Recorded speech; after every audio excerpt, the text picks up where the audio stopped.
Any guns, just bullets. No. No. I'm almost done though. Okay, fine. I have mine blurred. Yeah. Well, I don't because I'm not handling them. Yeah, well, that's also my bed right Oh behind me fuck! I too. should have So put tape on this fucking thing, but amateur. whatever. Fuck them. Who gives a shit?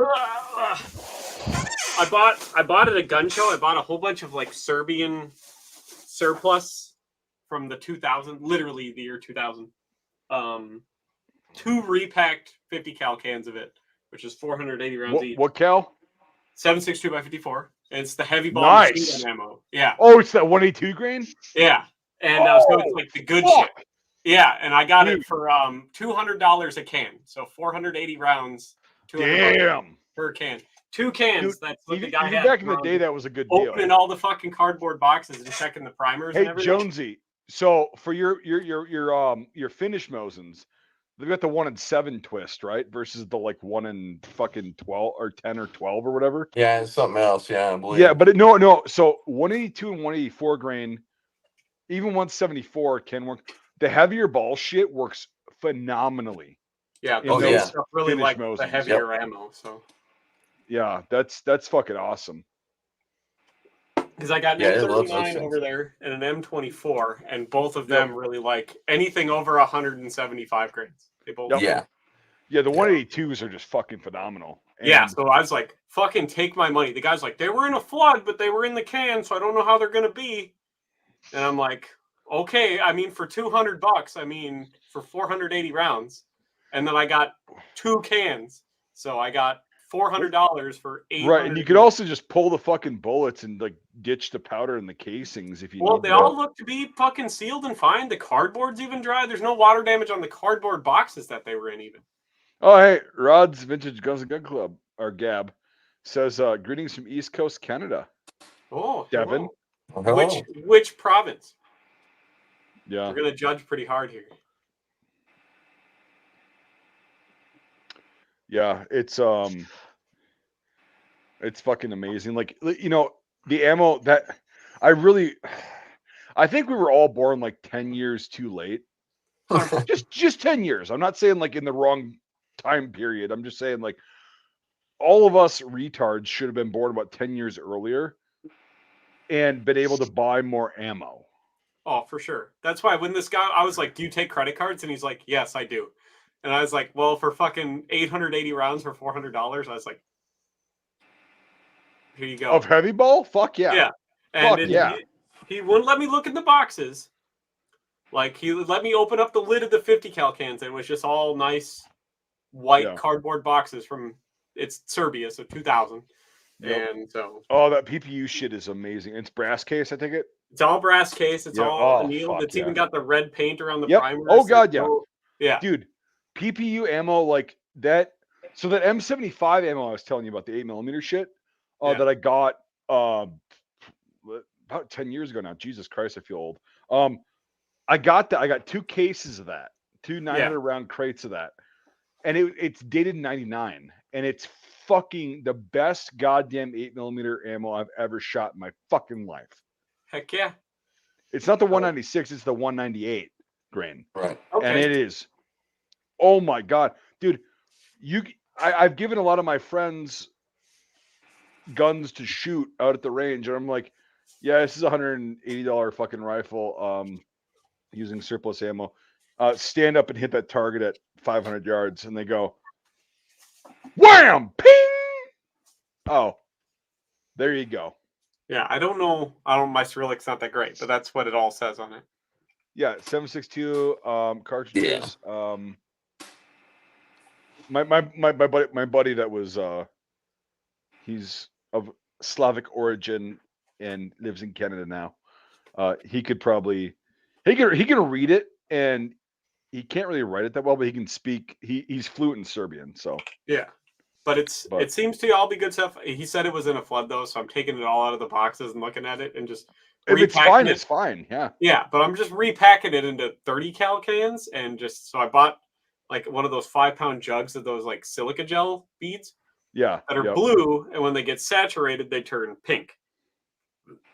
So I dump some of those in the bottom because it helps the ammo settle nice, and I just line them all up in there as I'm checking them. So Jake, do you have any 8mm shit yet, or I like, don't rifles? own any 8mm anything. Yeah, well, that's what you were trying to get into, right? With the Yeah. VZ29 or WZ29. Yeah, I don't have that kind of money to spare right now. No, neither do any of us. Like, I'm too. fucking- Actually, the worst part is I actually have $3,000 cash, but that's kind of earmarked for something else. more responsible spending. Yeah, I do the same thing. That's earmarked for my wife to get LASIK for. Oh, that's pretty important. So she's able to see, right? Then she can Well, get mad when you do actually buy something. She's had Coke bottle glasses since she was like 7, so. Well, is LASIK even gonna fucking really help at that point? Because her eyes are completely stable. Okay, then Her prescription hasn't changed in 10 years. Well, normally, like your LASIK just kind of reverts back, especially with people without stabilized. It will revert back. Yeah. In like 10 years, So it's like. No, cool. her eyes haven't had any appreciable change for 10 years. So. Then it'll probably last pretty good. Then it's probably worth it. So you've always worn glasses, right, Jake? Since I was 16. Yeah, Jonesy. I honestly didn't start wearing glasses until I was in high school. Yeah, but like Jonesy, you ever worn glasses or had to have glasses? No, the guy at MEP said I had sniper vision. I was like, oh, okay. Yeah, 2020. Sure. That's what I had. Yeah. Fucking. Oh, by the way, Jonesy, I'm Jake. I'm the guy who was trying to set up that hog hunt that's kind of fallen on its face.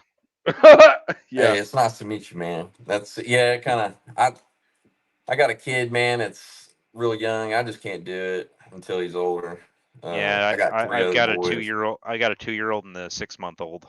Oh, so you know the drill. Yeah.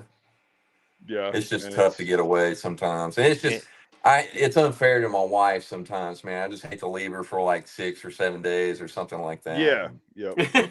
Yeah. And Devin just has a cat ass. I've got a lot of cats. Too many. Oh, by the way, Devin, you can take this fucking weather back. It came from you. Great. It's great. It came from you. It did. It's the first snowfall we've actually had this year. It's not a bad snowfall either. It's fucking cold. It's the cold and the wind. You can take it back. It's like 20 something degrees. It's not that cold. You're being a fucking bitch right now, Jake. I am. Yeah, you're being a real boomer about this. Go back to Florida. Yeah, this is, by the way, Joji, this is the faggot that I told you. I was, this is the guy who was in Iraq with me the second time that he was there. And yeah, he's definitely a fucking whiny bitch. So just fucking, he's bitching about the weather. It's like, dude, we got 5 inches of snow. It was nice. I work outside. Wait, you guys got 5 inches of snow? I got like 2 inches of snow. No, we got 5. We got, but it was good snow. It was like the light, shit, fluffy stuff. Yeah, I was up by him this morning. Yeah, it was beautiful, and yeah, I have no problem with this. If winter was this, the whole winter, hey, let's do it. But it's okay, Jake. Listen, it's not really the wind more than anything. No, the wind sucked today. I will give you that. But I hate the wind too. It's not fucking -30 right now. Yeah, but yeah, I can deal with 10 degrees. I can deal with 5 degrees above zero. But if it's fucking windy, no. Today, I walked outside and I walked on a t-shirt and like gym shorts to get the mail. Yeah, and I'm like, oh, it's not bad outside. It's brisk out here. The wind started fucking me, and I'm like, oh god, yeah, this is not good. Yeah, Jonesy, I drive a truck for a living, so the fucking wind is.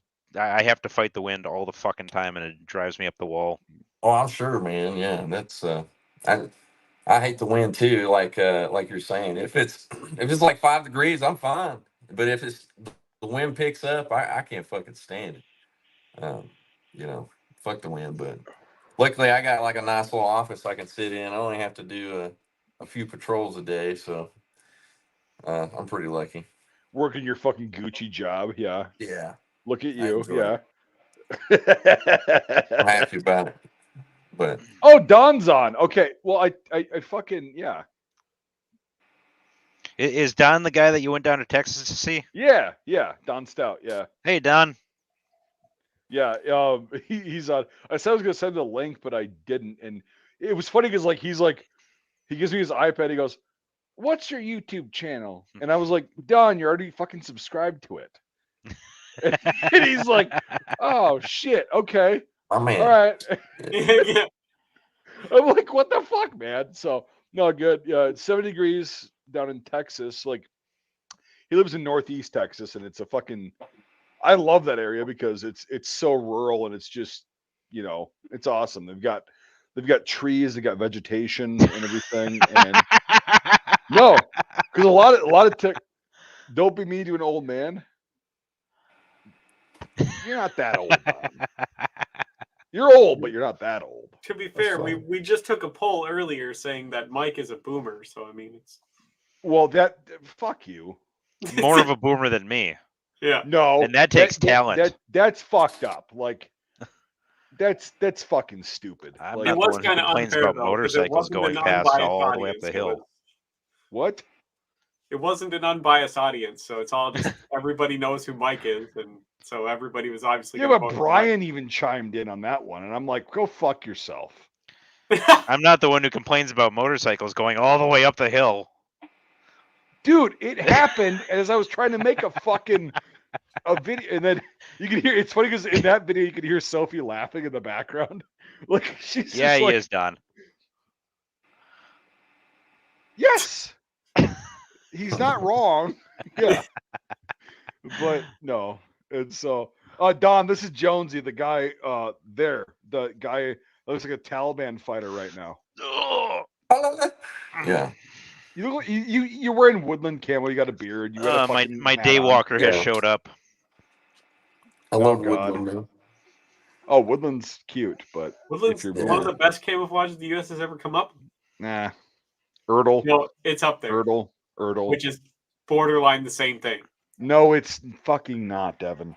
It's not. It's got a fucking blurred fucking pattern. The colors are not solid. Like, they don't solidly blend together. It's smaller. Erdl is so much better than woodland. I mean, I'm going to agree to that, but it's still basically Woodland. Woodland was inspired from that. That's what I'll For give sure. you. Yeah, 100%. No, but that's it. Yeah. No. Woodland is a fucking subpar camouflage compared to Erdl. Yeah. Well, I would say which Erdl? Jonesy, what do you think? I like all camo, man. I'm not really. Are you If it Don't was- say if that. it- Tennessee, UCP of course. blows. Don't say that. Exactly. Like, Jonesy you're not- probably has UCP underwear. Oh, dude, absolutely. I got coyote tan underwear. I got woodland. Let's see. I got all types of shit. So. Dude. But yeah. Well, yeah, but Sophie literally made me, because I've got so many fucking pieces of camouflage like that actually fit me. I get once in a while I'll get lucky and they'll fit my fat ass. And she's like, "What do you actually wear?" And I'm like, "Not a lot of these." She's like, "Okay, they're going into a vacuum sealed bag and they're going in the garage." Heck To yeah. get turned into mouse bedding. No, vacuum sealed, penis. Are you fucking listening? Mice have teeth, penis. Yeah, they can still get Yeah, in but there. if They but if still there's get you through there eventually, yeah. fuck all of you. Fuck all of you. Yeah. Well, I No. just know that from experience. Bastards. So Yeah, but I mean, okay, at least it's a start, right? Because I have Yeah. so many fucking things that fuck get you. get like a plastic tote like in the army. I have the totes that are also full of camouflage shit from around There the you go. world. Yeah, but if you vacuum seal all of them, you could fit even more in there. There you go. Yeah, but then you got me all paranoid. Fuck you guys. I hate you. No, I'm like just mice about will the That's what we're mice. here vacuum for. seal shit. Yeah. They will. They do it quite often. Yeah, actually. I know they do. I fucking had shit raided by mice, and I've had to throw out shit from World War II and World War One because the mice got in there and chewed on it and made their nest out of it and pissed on it and yeah. But at least it gives me hope, and that's why the other night, Jonesy, I sent you a picture of like me where my class is because I was like, because Don had said when we were down there in Texas, he's like, I really wish I would have had a lot of my or any of my uniforms from over the years that I moved and everything. And I'm like, oh, so I should really actually preserve my Class A's, right? And so I brought them in, and I'm like, I'm gonna put a plastic bag over them in my personal closet, like, where all my other clothes hang. But I'm gonna preserve that. And so I was just like, I want to see if this still fits. And there's still a button missing from when we were at my I don't know where the fuck we were at, but like we were sitting down and it did not fit. I had the tailor let it out a bit, but they're like, this is as much as we can do. And I was sitting down and I was like laughing, and then I popped a fucking button at the table. Don't know where the fuck that button went. Never recovered it. But so it's got 4 out of 5 buttons on it, but whatever. Yeah. The uniform is still there, and I'm like, yeah, I want to preserve this because like if my kids ever give a shit about it, I want it to be there, or my Yeah. family or whatever. So Need to keep it's that like, thing. Yeah. That's take care of that, man. That shows where you've been, well, and what you've you've done. still got your Class A's, right? We were talking Oh about yeah, that. absolutely. Yeah. And that's I had a fucking mouse get into that too. So Are yeah. they fucked, or are they still okay? No, they're good. They just chew the plastic up. But what's up, Don? You're a badass, bro. I've been reading that book. Appreciate your service, man. So, He's just a supply sergeant. yeah, yeah. A lot of people are Never piss off the supply people, man. sergeant. No, Yeah, he's God, I can't figure out what the fuck it's mirrored. But whatever. I'll just put my fucking.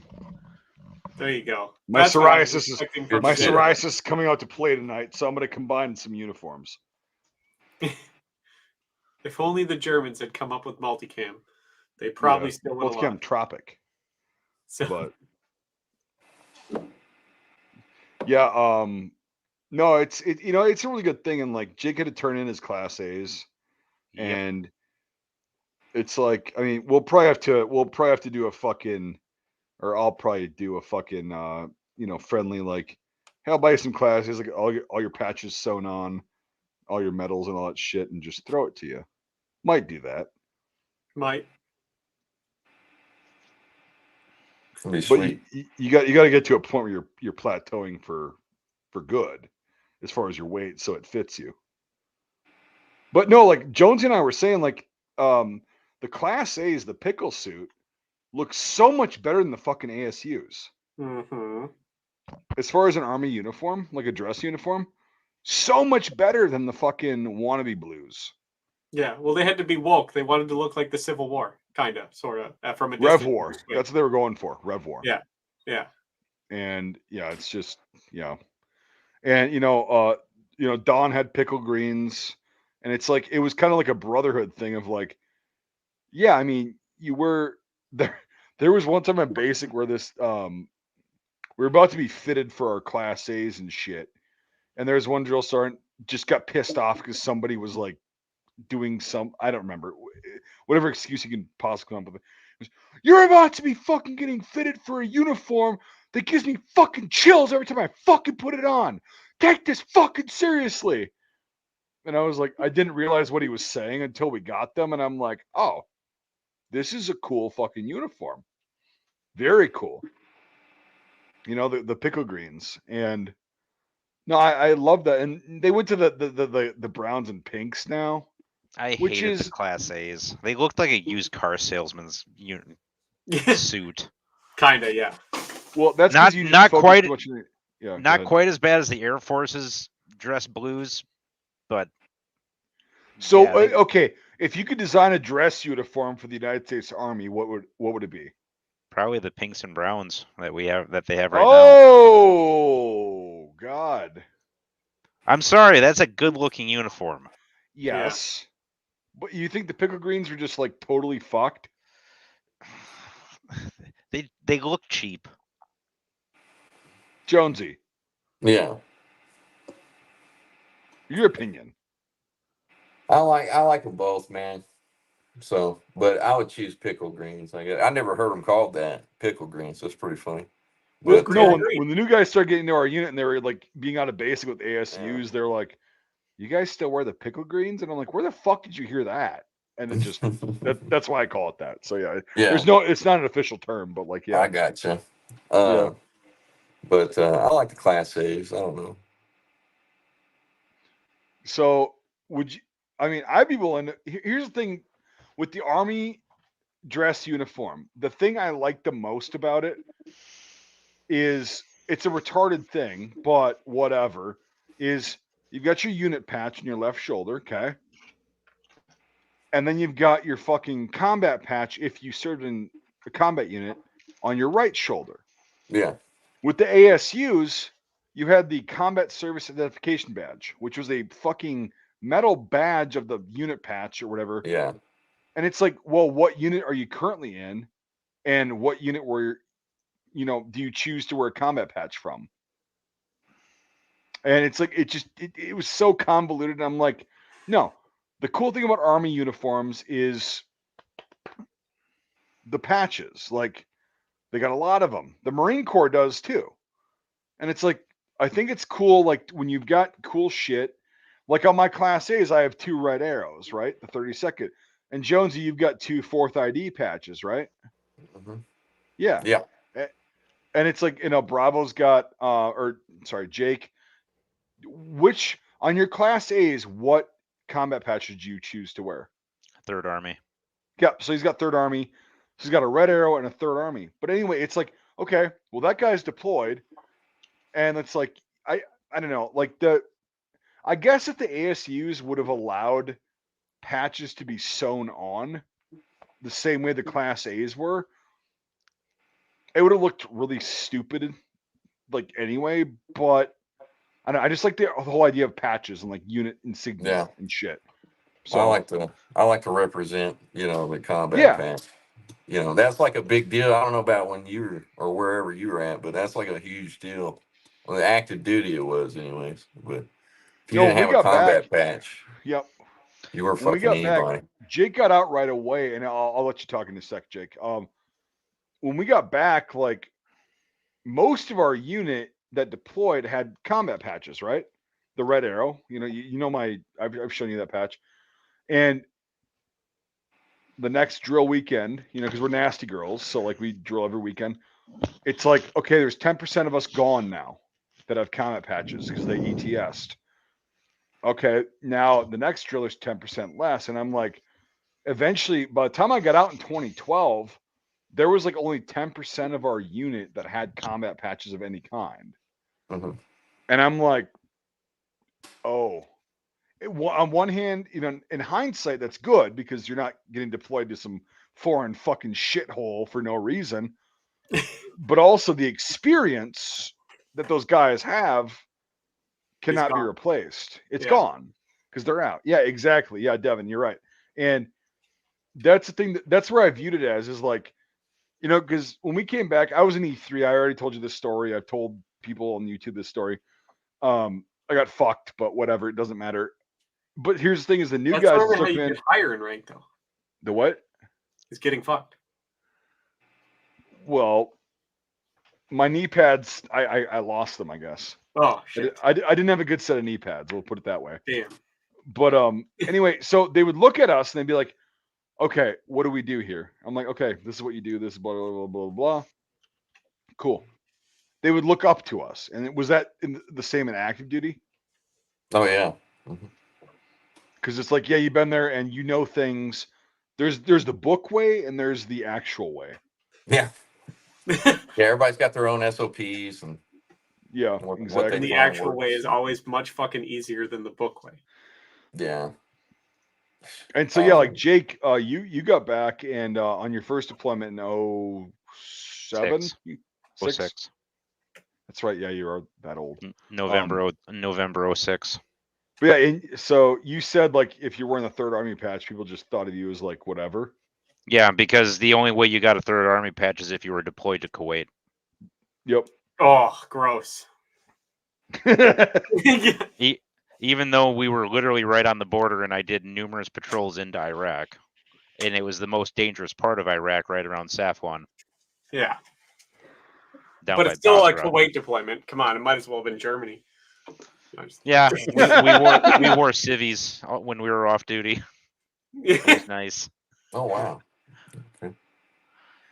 And I told Mike about this. I think it was the last time we did Saturday Night Shite. Yeah. I had a T-shirt, just a plain T-shirt. I took it to the Haji shop on base, the sewing shop on base, and I had it embroidered. Yeah. And it said CSC Navistar Sec 4 on the front, and on the back it said we watch our 6 more than our 12. And I wore that around when I was off duty. That's funny.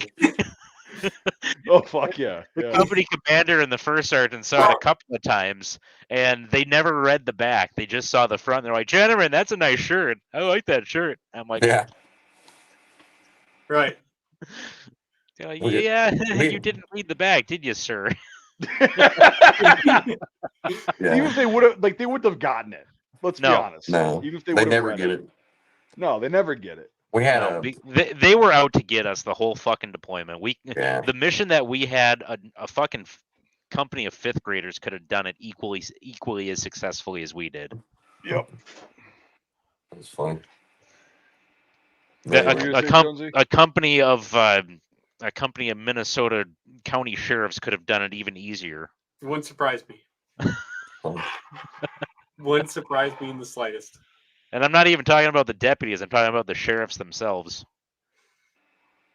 Most of them are drunk, so I mean, it checks out. I mean,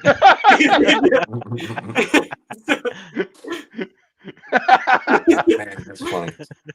I was drinking earlier. I was about 4 shots in. I stopped. So, probably for the best. I'm Yeah, trying to get yeah, rid of garbage in my liquor cabinet right now, and so I'm drinking peanut butter s'mores whiskey, which is just thick, with sugar. God! just to get rid of it, and it's fucking awful. I hate it. yeah. My buddy gave me some Canadian whiskey, and I was like, well, I'm gonna drink that on Friday. Nah, Which one did he get you? I can't remember the name. It's in the house. I'd have to go in the house and get it. I can't remember the name of it. It's not like expensive or anything. I told the wife she needs to pick up another bottle of Glenfiddich Scotch the next time she's doing grocery shopping. I've been out Before for it goes up in price again. yeah, I've been out for probably 6 months now. Oh wow. The one thing that I wish I could get my hands on, I can't fucking find it. It's Polish vodka. I got a buddy. I got a buddy in Trader Gdansk who Joe's. sends me a bottle every now and then, Trader and Joe's. Trader Joe's. I don't have one anymore. near me. I know you don't, but you can travel, and when you do, just buy. If you ask them to buy a case, they'll give you a discount. Or if you come next time you come to Minnesota, go to a Total Wine. There's a billion of them in the city. Yeah, They got everything. Yeah, They have the literally potato fucking vodka. everything. Yeah, it's So- good shit. Yeah. Where And is it's the cheapest you'll find it around. Which Jonesy, do you see Don's comment? No, I didn't. I can't see the chat. Okay. What the fuck? You can just hit go up to comments. so Oh, it no, says you're on private your chat and comments. You fucking got to click comments. Yeah. Yeah, the nearest Trader Joe's to me is Madison. You know, I always wanted to get drunk in Afghanistan. My mom actually sent me. Is that? Wait a minute, that wasn't him, was it? Let me see. Oh no, that is Don. Okay, man, I'm a little bit more wasted than I thought. You're all good, man. You're all good. But, I was like, Don, damn, I don't have sniper vision anymore. Yeah, But, hey, Yeah, Don My was mom lucky. sent me They some were shit. actually able to drink in a combat zone. Well, Yeah. So go ahead, Jonesy. Yeah. well, I'm sure some alcohol made it fucking interesting sometimes. But man, I would have loved it. A lot of people were smoking weed in Afghanistan. Because you could get it and it was so cheap. Oh shit, it would grow next to Anything. exactly where I was guarding, man. I could just pick it, if I wanted to. And one day we were, it was all over the place. I didn't know this, but they had a fucking camera pointed at our, like you were saying, they're always watching and trying to get you for some bullshit or Oh something. God, yeah. Yep. And I would literally go stick my face in that pot plant and smell it every day. And before I went on guard, I'm just like, man, that's great. Can't wait. I go because I never smoked or Read drank. Don's comment. Just What do you we'll get to say? that. But Well, Jonesy, if you got to that part in the book where Don got so fucked up one night in Vietnam that he was running around like trying to catch mortar rounds with a basket. no, I ain't on that one. I just read a couple pages. You know, like I'm excited to read it more. I've been busy at work though. Yeah, no, it's so good. Like he yeah, and I because he was asking me like when we during our conversation, like he was like, "Did you guys ever?" I'm like, "No, it was General Order 1 Bravo. Like you cannot drink, you cannot Right. use drugs. You got pissed. We got piss tested. I think 2 or 3 times when I was there for like weed and any other kind of drugs. And it was always as soon as you got back from leave. Yeah. Oh yeah, Like- yeah. Like you get back to your company area, you go into the talk and you check in, and you're like, piss test. Yep. Oh yeah. Here's your orders. Go down It's to the TMC random. piss test. It's Yeah. random. It's random. Weird. Yeah. Hmm. No, and And it's you know what the worst yeah. part is fucking what was his name? Nate Carr. I don't know if you knew him, Mike. He was out of Rice Lake. But can we just use like first names? You know, mainly Yes. last name that you. But I don't know if you knew Okay. him. We've crossed paths. Yep. Yeah. But, He was well aware of the fact that there was going to be a piss test as soon as he got back in theater, and he still spent 2 weeks smoking weed at home. My Yep. man. Yeah, of course, Jonesy is like, my man. Yeah, Dude, What are they gonna do? Put yeah, you back on that- the plane? He Send you back I'm a- home? Oh shucks. he was a permanent E fuzzy. The whole fucking deployment, he was an E fuzzy. Yeah. I know who you're talking about. Yep. Yeah, I He's got a probably buddy the that's only like that, guy in the too. entire brigade who was lower ranked than you, Mike. I was an E3, so there were plenty of fucking. Go fuck yourself, you fucking guy, It'd you been nice. flounder-headed fuck. But Wish you could have smoked and drank over there. It'd take the fucking edge off a little Well, bit. that's what Don was saying. Afghanistan blue. Well, we talked really quick, Jake. We talked about like in this conversation, we talked about that in like because he was like he literally couldn't believe about like we couldn't drink or do drugs or anything. We'd be tested and everything. And I was like, I wish I could have. It would have made things a lot easier. Oh yeah.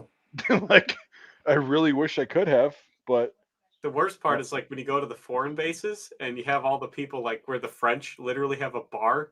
Yep. And they have somebody whose entire job it is in the military is to be a bartender. And other They shit had a like bar that. at and it's like, Manus. come on. At Manus and I forget that country's name. I'm not even going to try to say it, but it's one of the stands. It's where Manus is, and they had a bar, and the Marines were getting fucked up in there, and we were pretty jealous about that. We just had to stand there and watch.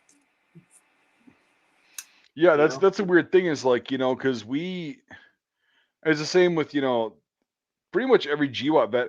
There was alcohol. People got it. Some people, yeah. Some people got they it. made I witnessed it, or they made it, or they got it, or whatever.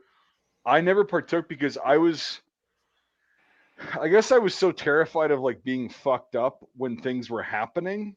Oh yeah. But when things happen, I was like, I wish I was fucked up because Yeah. not like fucked up, but like Yeah. had a buzz going because then it's That's like, funny. oh, this isn't as bad, Something to just round those corners off, take that Just sharp edge. take the edge off. Yep, take the edge off, and that's the thing that like Don and I were talking about, and he couldn't believe that we couldn't drink or do drugs, and because he Well, you like can. you said in the You gotta comments, get your mom to send you like 15 bottles of Listerine.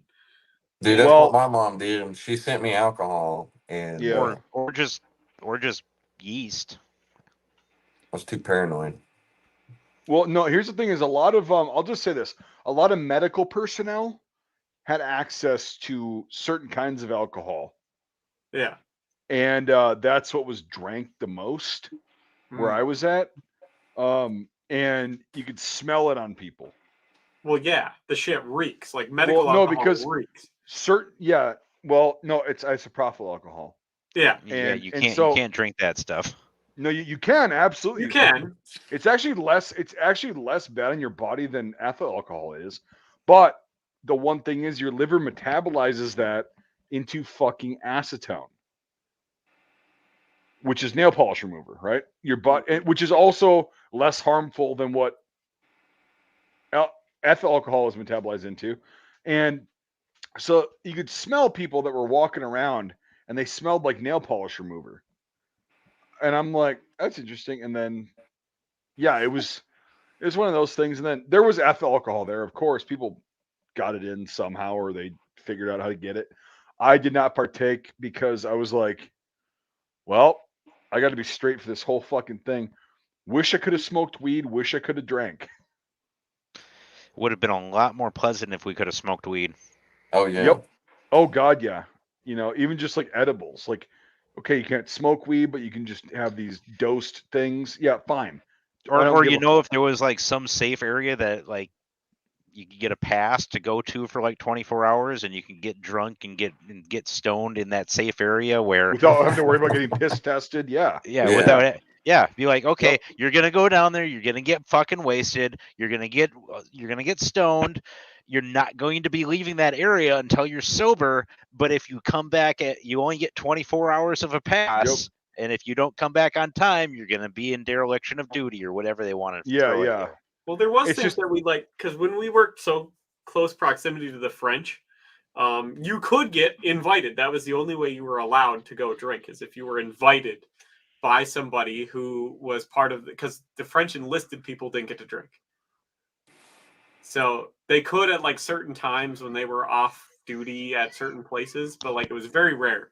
But like you had the officers club still, which is an old fucking thing. Whereas if you were like an NCO or an officer, you could go drink every day as long as you weren't actively doing your job. But that bartender, once again, would cut you off after like 2 or 3 drinks. That was all you were allowed to have. And he's like, you can't have any more today. And that was his job. Yep. And it's like you could be invited to go into this club and drink as long as your commander approved it. And you got a piece of writing that said you could.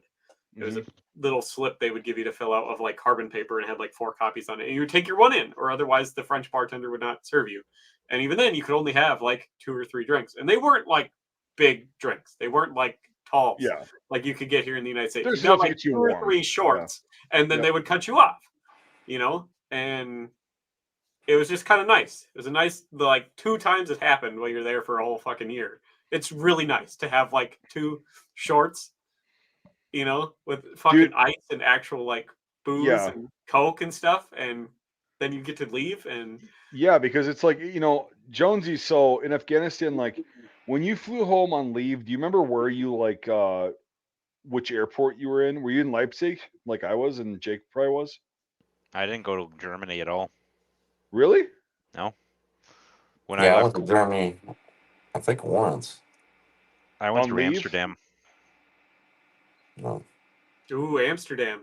Like, ooh, that's sweet. Yeah, you can't get any drinks or any alcohol, but they No, didn't no, say no. anything about hookers. They well,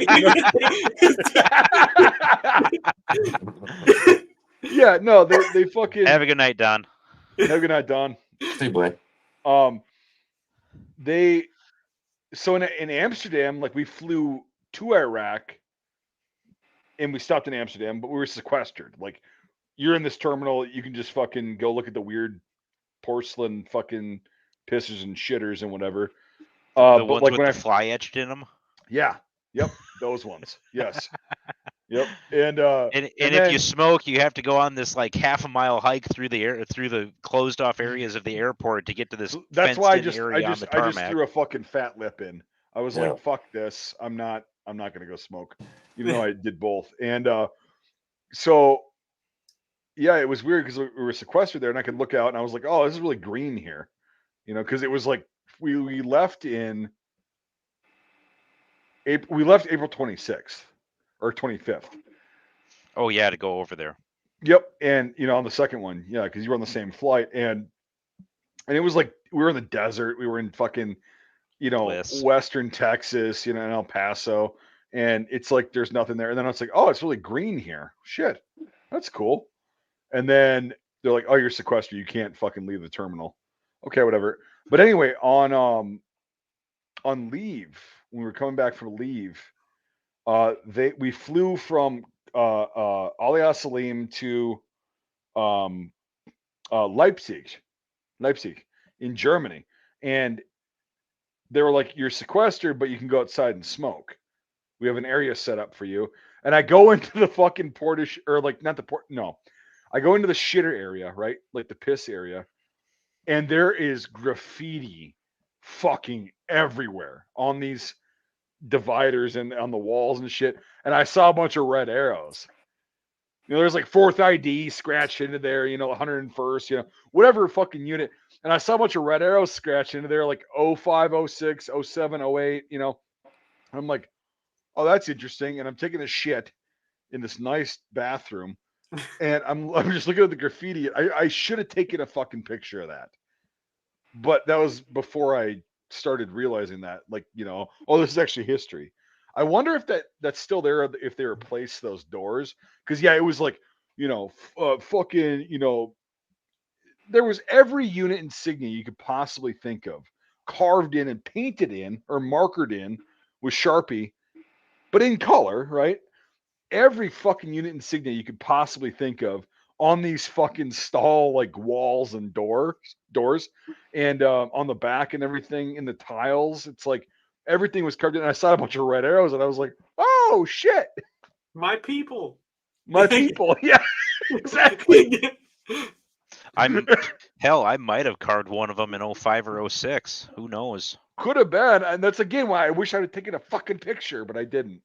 I was taking a dump, and I was like, I'm fine right now. Like, I'm taking a shit on a good toilet. It's peaceful, and yeah, it's just Not 120 degrees. right. Exactly. Yeah. I don't feel Yep. like it's so full that the second I sit down, my asshole's going to touch shit. Or yeah, the piss water, the shit water. Oh, good God. Yeah, dude. That is fucking awful. Poor shitters. Porta shitters are the worst. So Jonesy, when you guys were out in the cops out in the middle of bumfuck nowhere, what did they do for latrine facilities and cleaning them out? We had piss tubes, and I just left them there. No one cleaned them. And then that sounds gross. It was pretty gross. It had the best weed growing there, though, for some reason. And then we called it the shitters. I got pictures. I need to bring my pictures and show you sometime, because we took a lot of pictures. We got like the shit burner bench. We took a picture of that, and we got a bunch of pictures. Me and my buddy burning shit, and that's what we'd shit in cans and burn them with JP8 and. Oh, good healthy shit to burn. Yeah.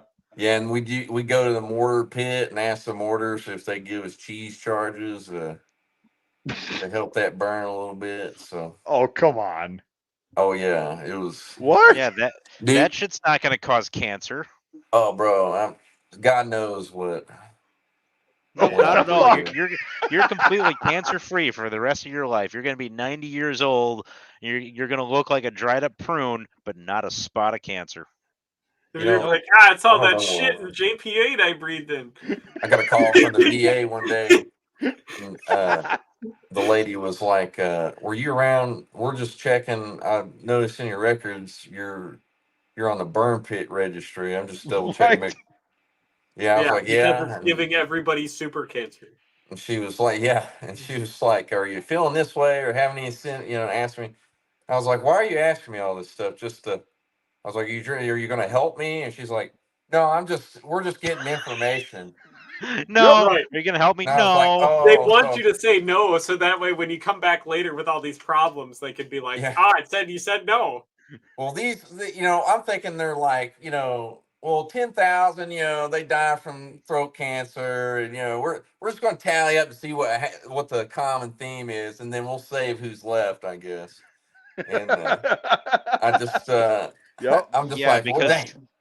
Because apparently developing migraines, anytime I'm exposed to burning anything, no, that has nothing to do with living downwind from a burning garbage pit for a year. You and I were about equidistant because, like, where you were at and where I was at was about 3/4 of a mile away from the same burn pit. Yeah. On Liberty. And it's like, depending on the wind was blowing a certain way, and it's like Where that was where we was were at on awful. West Liberty, we would also occasionally get Trash City on the northwest side of Baghdad Oh on the yeah. way up Oh, so you towards get both Taji. best of the both worlds. And then we would drive through that shit anytime we had to go on a Taji run. Yeah. Yeah. Yep. Yeah. The burn pits, like I've smelled really bad things, and that was when that fucking shit came over to us. I was like, your body just goes, I'm gonna die. This ain't right. Yeah. Yeah. You know, it's Hey, like right. This ain't right, man. it ain't right. It's so bad. It's like it's indescribable because we can't do it here, right? We can't do it in the United States legally, which is good. The closest you can get is shit in a Walmart bag and light it on fire. Yeah. And put a There you fucking go. burnt out car battery in there and some medical waste, you know, with some blood And a you tire. know, and a Yeah, tire. and a tire. And then Yeah. Mike And throw steps some- out of his throw some tent in the hair on morning, top the of it. wind changes direction. He goes, capitalism. We had So in other words, it sounds in other words, it smells exactly like the area that Devin patrols because of all the Somalis that live around you. That they do stink a surprising amount. But it's mostly like body odor, the cheapest curry. designer cologne you can get, and incense. And curry. And cheap Well, curry. Hey, not even good Jake, curry. I'm gonna break this to you publicly. Curry is not a type of food; it's a method of cooking food. I know. It's also a kind of spice you can buy. Yes, No, it's that. It's a yes. If It I is. go But to Walmart and I get something that's called curry powder, I swear to God, if that's not something I can buy, you got fucking retards. I know what you're saying. Any day Yeah, that I get to curry- make Mike curry is facepalm is a type of- day that I've won. a type of Yeah. Well, you Cook. win every fucking day then. You win every fucking day then. I can die happy. Jonesy, so you're looking like the East Tennessee fucking Bin Laden tonight. I love it. Thanks. That's usually how I look when I'm out in public. So yeah, I get a lot of looks, and they're like, "Man, that guy." You know, you see like my I do cross like that rifles. patch. Yep. A lot of people will Stolen be like, valor. they'll be like, Stolen valor. "Hey, you hunt with muskets?" No. Oh no. I'm like, "No, I don't. I'm just I can't do that right now. I don't Are have you the time." fucking kidding me? Do you do hunt with muskets? Are you shitting Oh, dude, me? I mean more often than you would imagine. I mean, because I used to, I worked at gun stores. I'd wear the hat, and people were like, "You hunt a lot?" I'm like, Yeah. "No, not a lot.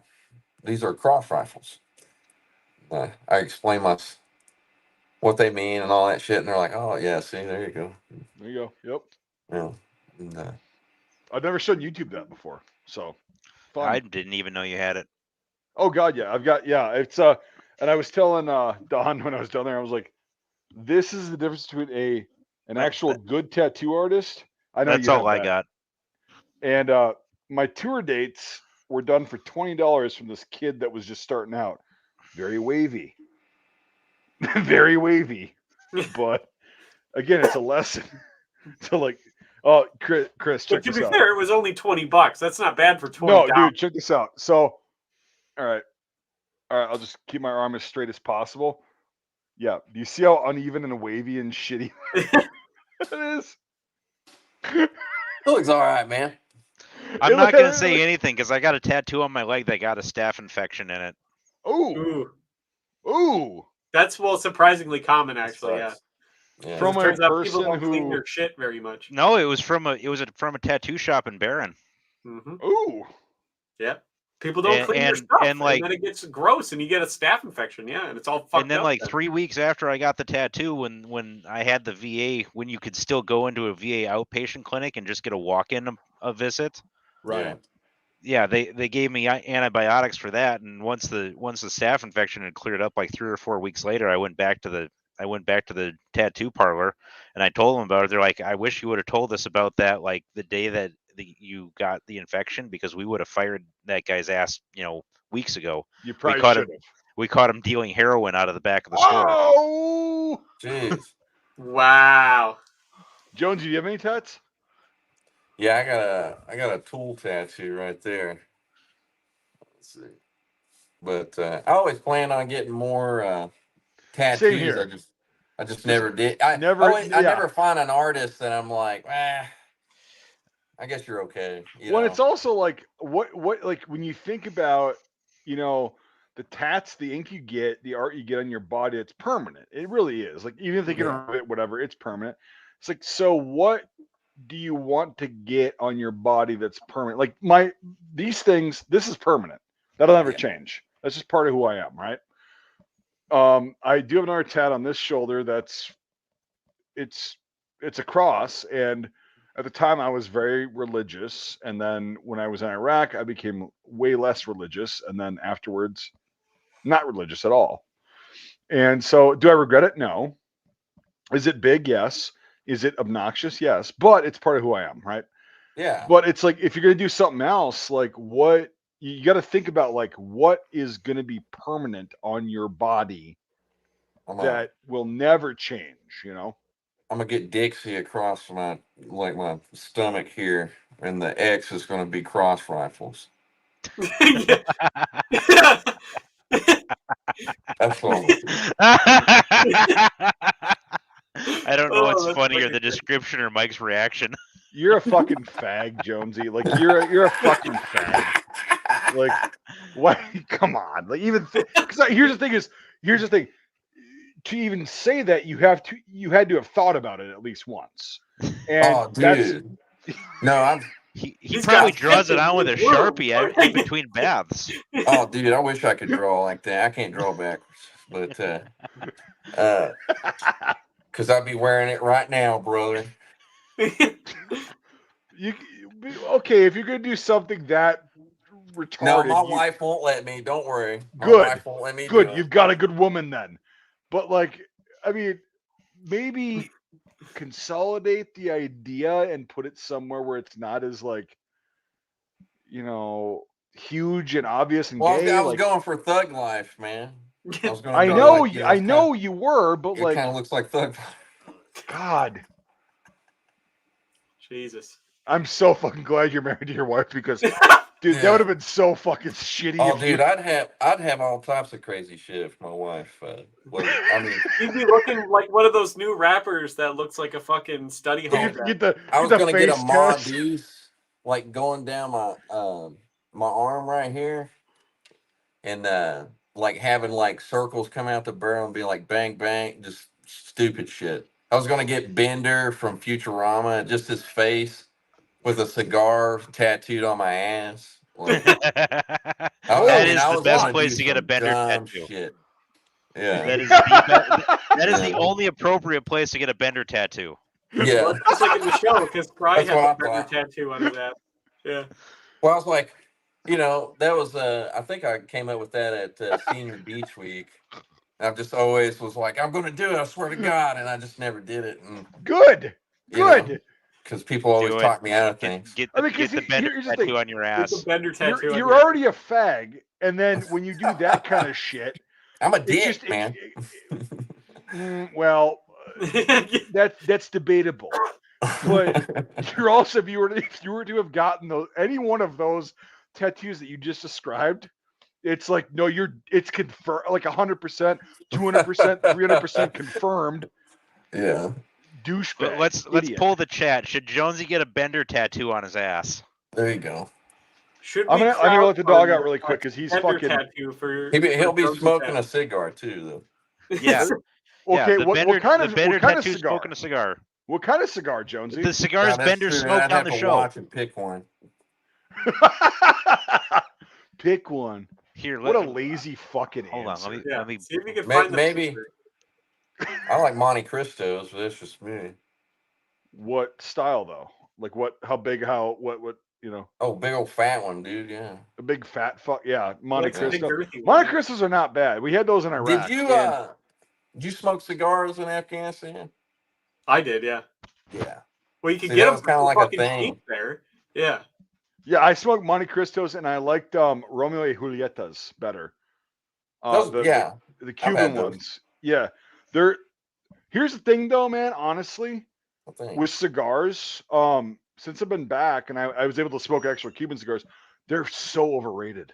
They are. They're garbage. Because it's like, well, no, they're not garbage, but like they're good, but they're not like fucking just out of the world. It's just because of the whole taboo thing. Yeah. You can't get them here. And it's like Dominican and Honduran cigars. Yeah, Dominican cigars are where it's at. That's the it. Dominican cigars are fucking phenomenal. Fucking yeah. I mean, absolutely amazing. But yeah, I mean, we got the Cuban cigars over there, and we got these fucking Indian cigarettes that are like they're made by slave labor. Unfortunately, it's war, whatever. And so like these things that are rolled up, like it's like a leaf that's rolled around a bunch of like filler, but it's like kind of a fluted. It looks like a fucking like soprano sax, right? And we would smoke those cigarettes and they tasted awful. And I'm like, there it is. Yeah. Right, Josie? That's exactly it. That was it. Yeah. Oh, so that's the one you would fucking want to do. Absolutely. Yeah. Again, the faggotry level, it keeps increasing. If you were to get that actually, and your wife hadn't talked you out of that, like, oh no, I mean, she would never let me do that. Let's pull the chat. Chat, should Josie get that tattoo?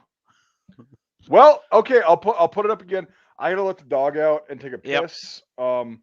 We'll sit here and we should chat. definitely pull the chat, see if Jonesy should actually get that fucking thing on his nasty little ass. Little. Type Y if Jonesy should get that as a tattoo Jonesy, on you his don't ass. have an ass. You don't. It ain't little.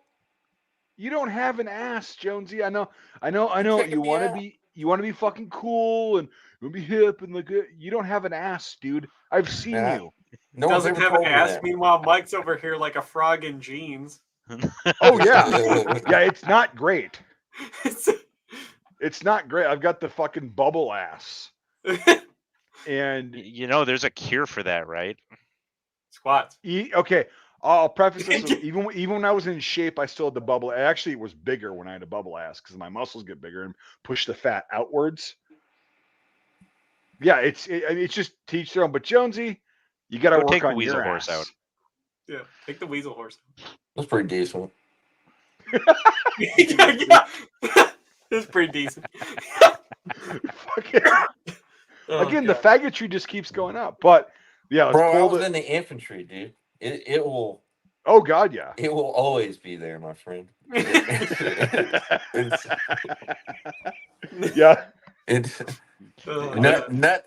One of the first things I ever heard was nut to butt. Yeah. Oh God, yeah. In the shower drills, when you're doing that, yes. Yep, naked, and your dick is in between the ass cheeks of the guy in front of you, and the guy behind you, and. Dude, the guy in front of me was the shortest guy in our platoon, also the oldest, 25. And all of a sudden, I'm like, no, I'm sorry. The guy behind me was the shortest guy in our platoon.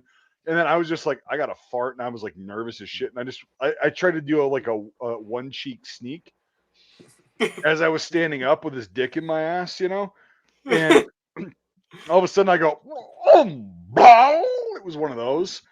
And he's just like, gagging. And just like dying, and the drill sergeant's like, "What the fuck is going on here? You bunch of fucking faggots!" And he's like, he just farted in front of me, and I'm like, "I'm sorry, whatever." And so he's like, "Get the fuck in there!" And we're like, "It's all this stressful thing," and it just stunk so bad. It was horrible. And I'm like, "I'm sorry, dude." He was so mad at me for the next few days. And then we go into the shower drill, like. Two of us in one. Did you guys do this too, Jonesy? Like in Jake, like there's one shower head and there's two of you spinning around trying to get cleaned off in the same fucking thing. A few times, yeah. Yeah, that was our shower drill, our first one, our first couple, and I was like, "This is the gayest shit I could possibly imagine." But it got me over the fear of never doing anything like that.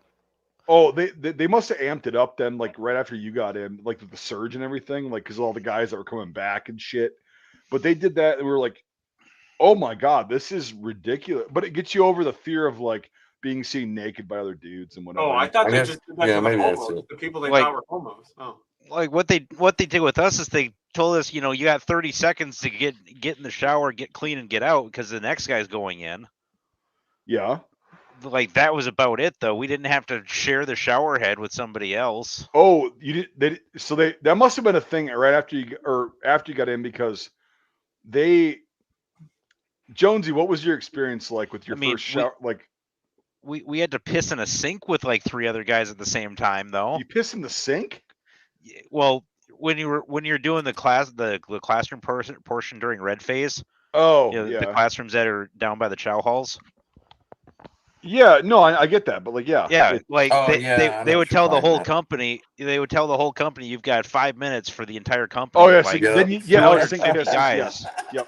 Yep. And so people are Absolutely. there's one bathroom. It's got one toilet, one urinal, and one sink, and you Yeah. have to get 250 guys through that one bathroom. Yeah, so you're pissing. You're You piss in the sinks. Yeah.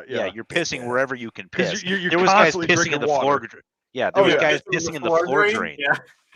Dude, no, but like our really quick, and then I'm gonna go let him out and piss myself. But like really quick, Jonesy, because like we went through it about the same time in 08. Yeah. And yeah, our first night, like when we got to our training unit and everything, it was just the hell fucking day. Whenever they're like, toe the fucking line, and they did the tattoo check, so we're all naked with the towel, and we're sitting around, and I'm so uncomfortable, man. I'm a bumfuck red idiot kid from Wisconsin, right? And I'm like, oh God, I don't want to be seen naked. And they're like, drop the fucking towel. And there's this one guy that was a couple people down from me. And he ended up going to 10th Mountain, and he was a tiny guy, so I felt bad for him. But like, they're like, drop the fucking towel. No, drop the fucking towel. And he's got a fucking heartogram from him, like the band, the guy, on the tip of his dick. And so like, oh my fucking God. Damn, bro. Are you shitting me? And he's like, no, drill sergeant. And, oh, so we got Bam Margera wannabe. That's who you are. That's your fucking nickname for the rest of the fucking cycle. And they go down, blah, blah, blah. They do the whole thing. And then they're like, all right, you guys, you have 60 seconds to fucking get everybody. We had 58 guys at that point. You have 60 seconds to get everybody fucking showered. If you don't shower your ass and you stink, I'm going to fucking kill you. Yeah. And then they're like, all right, not to butt, like what you said. Yep. And so we line up in the bathroom, right? The latrine. And we're literally nut to butt, and we're in a straight line, and it's like fucking yelling, screaming, like they're like 12 guys go at once, and I'm like, there's no fucking way we're gonna get this done. And that's when that whole thing happened where I fucking ripped ass, and this kid was like, Dude. behind me. It was pretty intense, and yeah, probably one of the gayest things I've ever done in my life. Yeah, it's really bad, but like I understand why they do it, or why they did it rather, because after that it's like you don't give a fuck. No, and we finally got we would shower, we would go in quick, kind of 2 at a time, like you were saying, and then finally they were like, okay, you can do one on, Yep, one exactly. shower by itself. And Yep, we were like, yep, oh, thank yep. God I don't have to shower next to fucking, whoever. Yeah, I don't want to. Yeah, but it's still like 6 seconds. Like you get in there, Yeah. you twirl around, do your thing, wash your ass, and it's always ice cold. Yeah. It was it wasn't heat. hot. Yeah. We had heat, and I'd always turn it down to cold for the next person to be a dick. Oh, you fucker. I was that Fuck guy. you. And Yeah. dude, I remember we're just talking about dicks. It just made me think of this. We were training in Colorado one time, and that morning my buddy was like, dude, you're still wearing your fucking tiny whities from Basic. I was like, it's all I got. And he's like, dude, just go commando, bro. That's what I do. It breathes better, blah blah blah. And I was like, man, I don't know about that. And Wait, they didn't Chafing tell is you that worse. in Basic? what's up? They didn't tell you to go commando in Basic? No. Dude, And everybody in the infantry goes commando. That's how you do it. Well, see, I didn't know this. They issued me tidy whities, or we're fucking tidy whities. Oh God, yeah, And, those polyester fuckers that yeah. really The ride brown up. ones, And, the brown tan. BVDs that yeah, went yeah, like all the way up to my yeah. rib cage. Yeah, they're like no, these were like tight. These were like the polyester ACU ones that like fucking Oh, I I, had those I too, went yeah. I went through with BDUs when they were still issuing the brown yeah. BVDs that went all the way up to my rib cage because I'm a malformed asshole. Yeah. All right, continue with your story. Oh well, he told me he said try that, so I was like, all right, I guess I'll try it. And I didn't really notice the difference or anything. And we were out there all day, and it was like a morning, then we did something in the evening, then we're doing a night mission, then we're leaving at like fucking 2 or 3 in the morning or something. And while we were on that night mission, we were exfilling and coming back to the buses, and there's like, we're still walking in formation, and there's a hill, and I'm walking up the hill, and I have, a fucking giant 240, just across my lap basically as I'm walking. And I wish it was a little, I don't know, I wish it protected me. I should have had it over my junk, but I fucking fell straight forward on the hill, and there was a cactus. I mean, man, it ripped my fucking pants and peppered my dick and balls. I mean, that was probably one of the worst fucking things that ever happened to me on training. I mean, Yeah, it's all fun and games when you're freeballing it, and then yeah. you blow the fucking crotch out of your pants doing something or whatever, Oh, and my then dick was hanging out the whole time. I yeah, mean, exactly. we're getting on a bus, and people are like, "What the fuck is Jones? Why is Jones' dick hanging out?" And like, it look like that. And, Why is yeah, yours not hanging yeah. out? I'm trying to like cover it, but I mean, it just split. Yeah. I couldn't fucking do it, and got there. Everybody's like, Sergeant Roche was like, he's like, "It looks like a chewed piece of bubble gum, Jones." I was like, "Well, it really hurts." I was like, "It feels like someone chewed on it. That's for sure." And I went up. My medic wouldn't even help me, the motherfucker. And he said, just go get in the shower. That's what he told me. I'm in the shower picking my dick and balls. Yep, For trying to pull the little tips of the yeah, fucking cactus needles out and shit. Yeah. it was awful, dude. I'd never wish that on anybody. Well, And, at least you were in before there was like females and shit like that, because like I was in when it was like integrated, and it's like if your fucking pants tore open, mhm. you could get sexual harassment if somebody had to see your cock and or balls. Oh, dude, they had to see my dick and balls on the way to Afghanistan when we got. They had like drug sniffing dogs, and they were sniffing our bags for drugs while we sat in these bleachers. Yeah. And when I walked in there, fucking Colonel George was standing there, and he was like, "How's it going, soldier? Get up in," So we're just like, we just take off. We run up those bleachers, and I stepped too far, and I ripped those bastards. And Yep. I went all the way to Afghanistan with my dick basically hanging out. Nice. Yeah. That's cute. Nothing much to look at, but hey. When we got to Manus, my sergeant came up to me and he said, "If you don't fucking find a way to get to your bag and get an extra pair of pants, we're going to fuck your world up." And I was like, okay. So I had to go climb they already stacked it for the flight. So I had to undo it. Oh man, it was a fucking nightmare. Well, maybe if they didn't fucking maybe if they didn't sew the crotches on those pants, like absolute dog shit, because it's like literally you ever so slightly overstretch yourself or overexert yourself, those pants just explode. Well, and I've yeah. told the story before on the stream, but I'll tell it again. And like Devin was saying, EO shit, we had females attached to us as a nasty girl, like infantry unit. We had females that were like supply and cooks. HR. Right? Yeah. And so we had I think 4 or 5 of them, right? And so in training, our senior leadership wanted them to be like knowing what was going on, and like so when we got in the shit, whatever, we never did, but like they would be able to handle it. So there was one we were doing a live fire fucking exercise in Texas where it was like bounding shit, where it was like you're shooting over the heads of your friends and everything. And it's like, okay, this is what can and will happen. So let's get fucking familiar with this. Bounding back, I slipped. I ate shit. And my fucking I went commando because the guys in basic, our drill sergeants are like, do not ever wear fucking underwear as an infantryman. You free ball it all the time for multiple reasons. You have to have the ventilation, blah blah blah. And so okay, so I ate shit. I slipped as I was falling back in this live fire exercise. There's rounds going over my head, and I'm like, okay. And I didn't realize my fucking, like you said, my pants had ripped from my fucking crotch down to my ankle, basically, right? And I've got no underwear on. And all of a sudden, I get back to this bounding position, and the OCs call, or the officers in the fucking range people, the officers in charge. They're like, all right, you're a casualty and you're a casualty, and they point at me and another guy, and I'm like, what did I? They're like, you didn't move fast enough. I'm like, I fucking fell. They're like, yeah, exactly, and I'm like, okay. So I lay down, and all of a sudden they're like, you and you, and they picked two of the females in our unit. And I'm a big motherfucker, right? You know that. Like, even when I was in shape, I'm still just a really heavy dude. And I'm like, oh Christ. And I'm like, all right, I'll help you out. And they're like, no, do not help them. They need to drag you.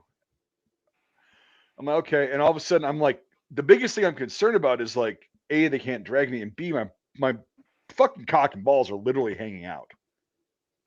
Like out in the open. And I'm like, oh fuck. So those are the two that they picked. So I'm trying to like go in my pockets. I'm like, oh, I found my boonie hat. So I stuffed my boonie hat. Or I tried to stuff my boonie hat in my fucking, like, just to cover up my dick and balls. Right. And so they start trying to drag me, and they're having a rough time with it. Right. And they're getting yelled at, like, no, this is what you do. And there's rounds going over our heads. It's still because we're right in front of Jake. You remember that range in McGregor? The live fire, the bounding live fire range, where it's like you'd start out at the front, and then yep, I remember that and one so now. as you would fall back, your guys are still firing over your heads. It was set up to be somewhat safe, but like, yeah, whatever. So anyway, there's still rounds going over head, and yeah, somewhat safe because people are really shitty shots. But anyway, so I'm getting dragged back, and all of a sudden the boonie hat falls off, and my fucking shit's just out there. And it's one chick that I went to high school with, and then another chick that I didn't know, but she was really cool. Very were they good looking, or were they like most women in the military, just absolute river trolls? Oh no, they both looked and started laughing as they were dragging me, or like struggling to drag me. And I went, please, I didn't give a fuck about that. I was just like, please don't file a fucking complaint. This was not intentional. Like, you don't know what just happened, and like whatever. And so they're dragging me, they get me back because I was trying to help them. I'm like, kicking my leg and shit. And the OC's like, no, do not help them. And I'm like, oh fuck, okay. And so they're struggling to drag me. They barely could. And they admitted that afterwards. They're like, you're fucking heavy. And I'm like, yeah, but I'm like not the biggest dude in the unit, and I didn't have any like shit on me. So, but anyway, so I'm sitting there, I'm like, oh fuck, I'm gonna get a complaint. And then the one chick comes up to me, she goes, were you cold during that? And I was like, ha ha ha ha ha ha ha, like, no, okay, just wondering. And wow, not impressed. I'm not gonna name her name. Not impressed. She was a great soldier, phenomenal. And the other one's just like, I was like, yeah, I know. So and so, you saw my fucking cock and balls. It was not intentional. She goes, I know, it's fine. I'm like, okay, cool. But the one gave me shit for it. But I was so fucking concerned that you were gonna get in a shitload of trouble for it, because they tell you everything. Like, oh, if you talk to a female wrong, you're fucking done. Like, you're done. Right. And I'm like, God damn it! Like, I didn't intend for that to happen. I tried to cover it up, and the boonie hat fell off, and it's like, whatever. But like, the other one, were you cold during that? Thank you. Yeah, no, she ends. She is now a warrant officer. Oh, so, yeah, she was a great soldier. Like, I literally, there was a lot of females that I wouldn't have trusted with my life. I would trust my life with her, and she was fucking awesome, and I'm glad she's doing well. So, but yeah, she Fucking, but yeah, no, nothing ever came of that. By the way, like nothing was like they were like, yeah, shit happens, and Oh, that's and because they were actually professionals about it. right, and they said if I get hit and you see my cooch or my tits, are you gonna act on it or say anything about it? I'm like, no. They're like, yeah, so it's the same thing. I'm like, okay, fair. Sounds like they Modesty might have tends to been go more out the offended window if under it was fire. actually bigger. What's up, Jake? Modesty tends to go out the window when you're under fire. Yeah, that's the thing, and they weren't focused on it, but like the one chick did give me shit about it, and it was good because I was freaking out more than they were about that whole thing. So, but yeah, Jonesy, it's like, yeah, having those pants ripped, man, dude, they fucking were horrible. Yeah, I don't know Terrible. what was up with those things. Yeah, I don't know. Well, it Cheap was the material frack use, made right? by retards. yeah, Right. that's what I heard. Yeah. What? But it was the frack use you're talking about, like the flame retardant ones, the lighter ones. Both, I had all the flame retardant ones and the I guess the regular ones, and they both did it. And then I think Yeah. we always called them the flight uniforms, but I know they're called something else. I can't remember what they're called. But we usually wore those just because they had extra pockets. They didn't really rip too often. Oh, the like Poplin like air crew ones or whatever. Yeah, exactly. They're like air crews, something like that. I can't remember exactly what they. Oh, so you guys wore those as grunts? Well, yeah, they didn't issue them to us, but if we acquired them somehow, Yeah, if they you were like acquired them, yeah. you can wear them, yeah. And Yeah, They're no, I had almost the awesome, like same thing, except they got a couple extra pockets on them, and then they got the little waist cinches, the Velcro Yeah. waist cinches to bring it in a little bit. Yeah. yeah, I really liked them. I mean, I know some people didn't like them, but I liked them in the. I just liked that they didn't rip. That was my main thing. right. That's the 'Cause thing I- is like, dude, if you're wearing a fucking Be combat right back. uniform, it should be able to withstand any kind of movement, right? yeah. And it's like, okay, if you fall on a rock or you slide down something and it tears a pocket up, okay, I can understand that. But like, just moving and it rips, that's not good at Yeah. all. No. Well, I've like worn I my- remember when I first got there, and they issued us all new uniforms. When we got there, they gave us the all new hot weathers in the desert uniform. And you've seen what our like summer uniforms are like, Mike. You can see through them. They're basically sheer. Yeah. Also, Jonesy is Canadian Army, so that's Yeah. just to clear that up. I Yeah. remember, yeah. Yeah. Yep. So they're Cool. they're basically sheer, and so they gave me 10 sets, and they're like, that ought to hold you for the first month. So you go change out your temperates, and I put on the desert ones, and this is before they've improved them since I was in. But like I went there and I put on the pants, and the first thing I do is I go to like put shit in my cargo pockets, and a whole cargo pocket just like comes off. That's funny. And it was like, motherfucker, they're so bad. And it's like, you get into like a sandstorm or like literally anything, brush up against anything, and it just tears because the uniforms are so thin because they're meant to be so breathable and stuff. But on top of that, the fabric is so shitty and there's so much like nylon and crap in it that it just fades immediately. And it just, they weren't great. And so like, yeah, about 10 sets of desert uniforms would last me about a month. And Yeah. it was a nightmare. They finally, by the time we were about to go home, they finally came out with a new one that was a little bit nicer fabric, and they were made in like the Dominican Republic or something like that, some country in South America, and they were a lot better. But Right. because they like actually double stitched everything, and it was Yeah.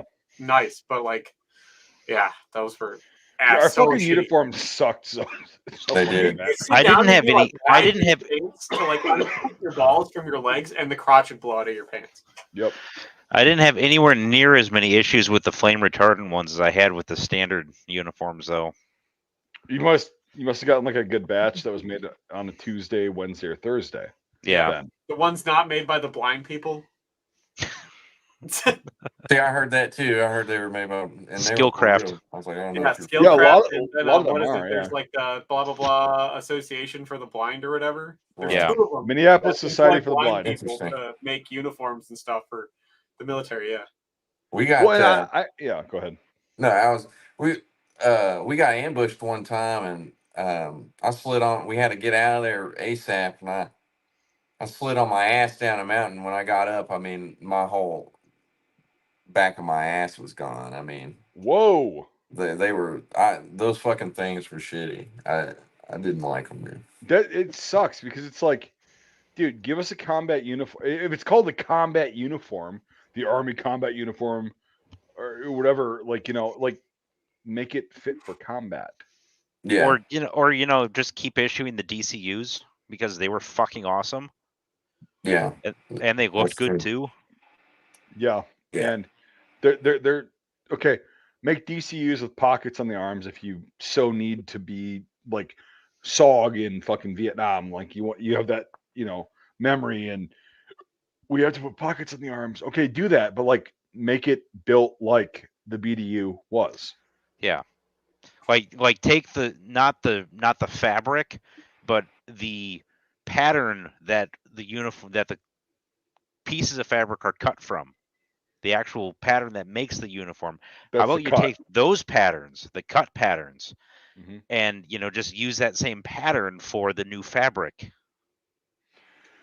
So Jonesy, if you could design a combat uniform, what would your ideal like kind of make up just as far as like the uniform itself? It has to be good in garrison, it has to be good in combat. Man, I guess just the material, that was the main, I don't know what materials the 511 stuff. I don't know what they use, but I've been wearing 511 for like God, like 5 years, and I've been in Yeah. like some, and it holds up really well. I was really impressed with it. So I don't know what material they use, just something like that. It's And 80-20 polyester cotton because it's like Yep. what I wear for work. The problem is it melts Yep. to you really bad. does it? Yeah. Yeah. And that's how they came out with the frac use, because they're like, like you guys got them in Afghanistan, but you guys were, God, I fucking hate this because Iraq and Afghanistan were very different in the style of warfare, right? Some things were similar, but like Iraq was mostly dealing with IEDs and like close range ambushes and shit like that, blah blah blah. Mout, a lot of that. Your guys' shit was like, infantry stuff.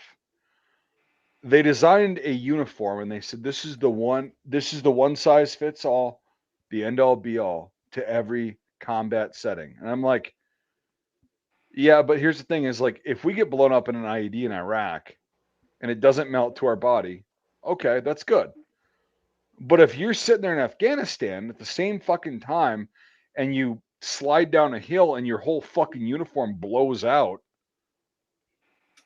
that's not good. I And like it's like, yeah.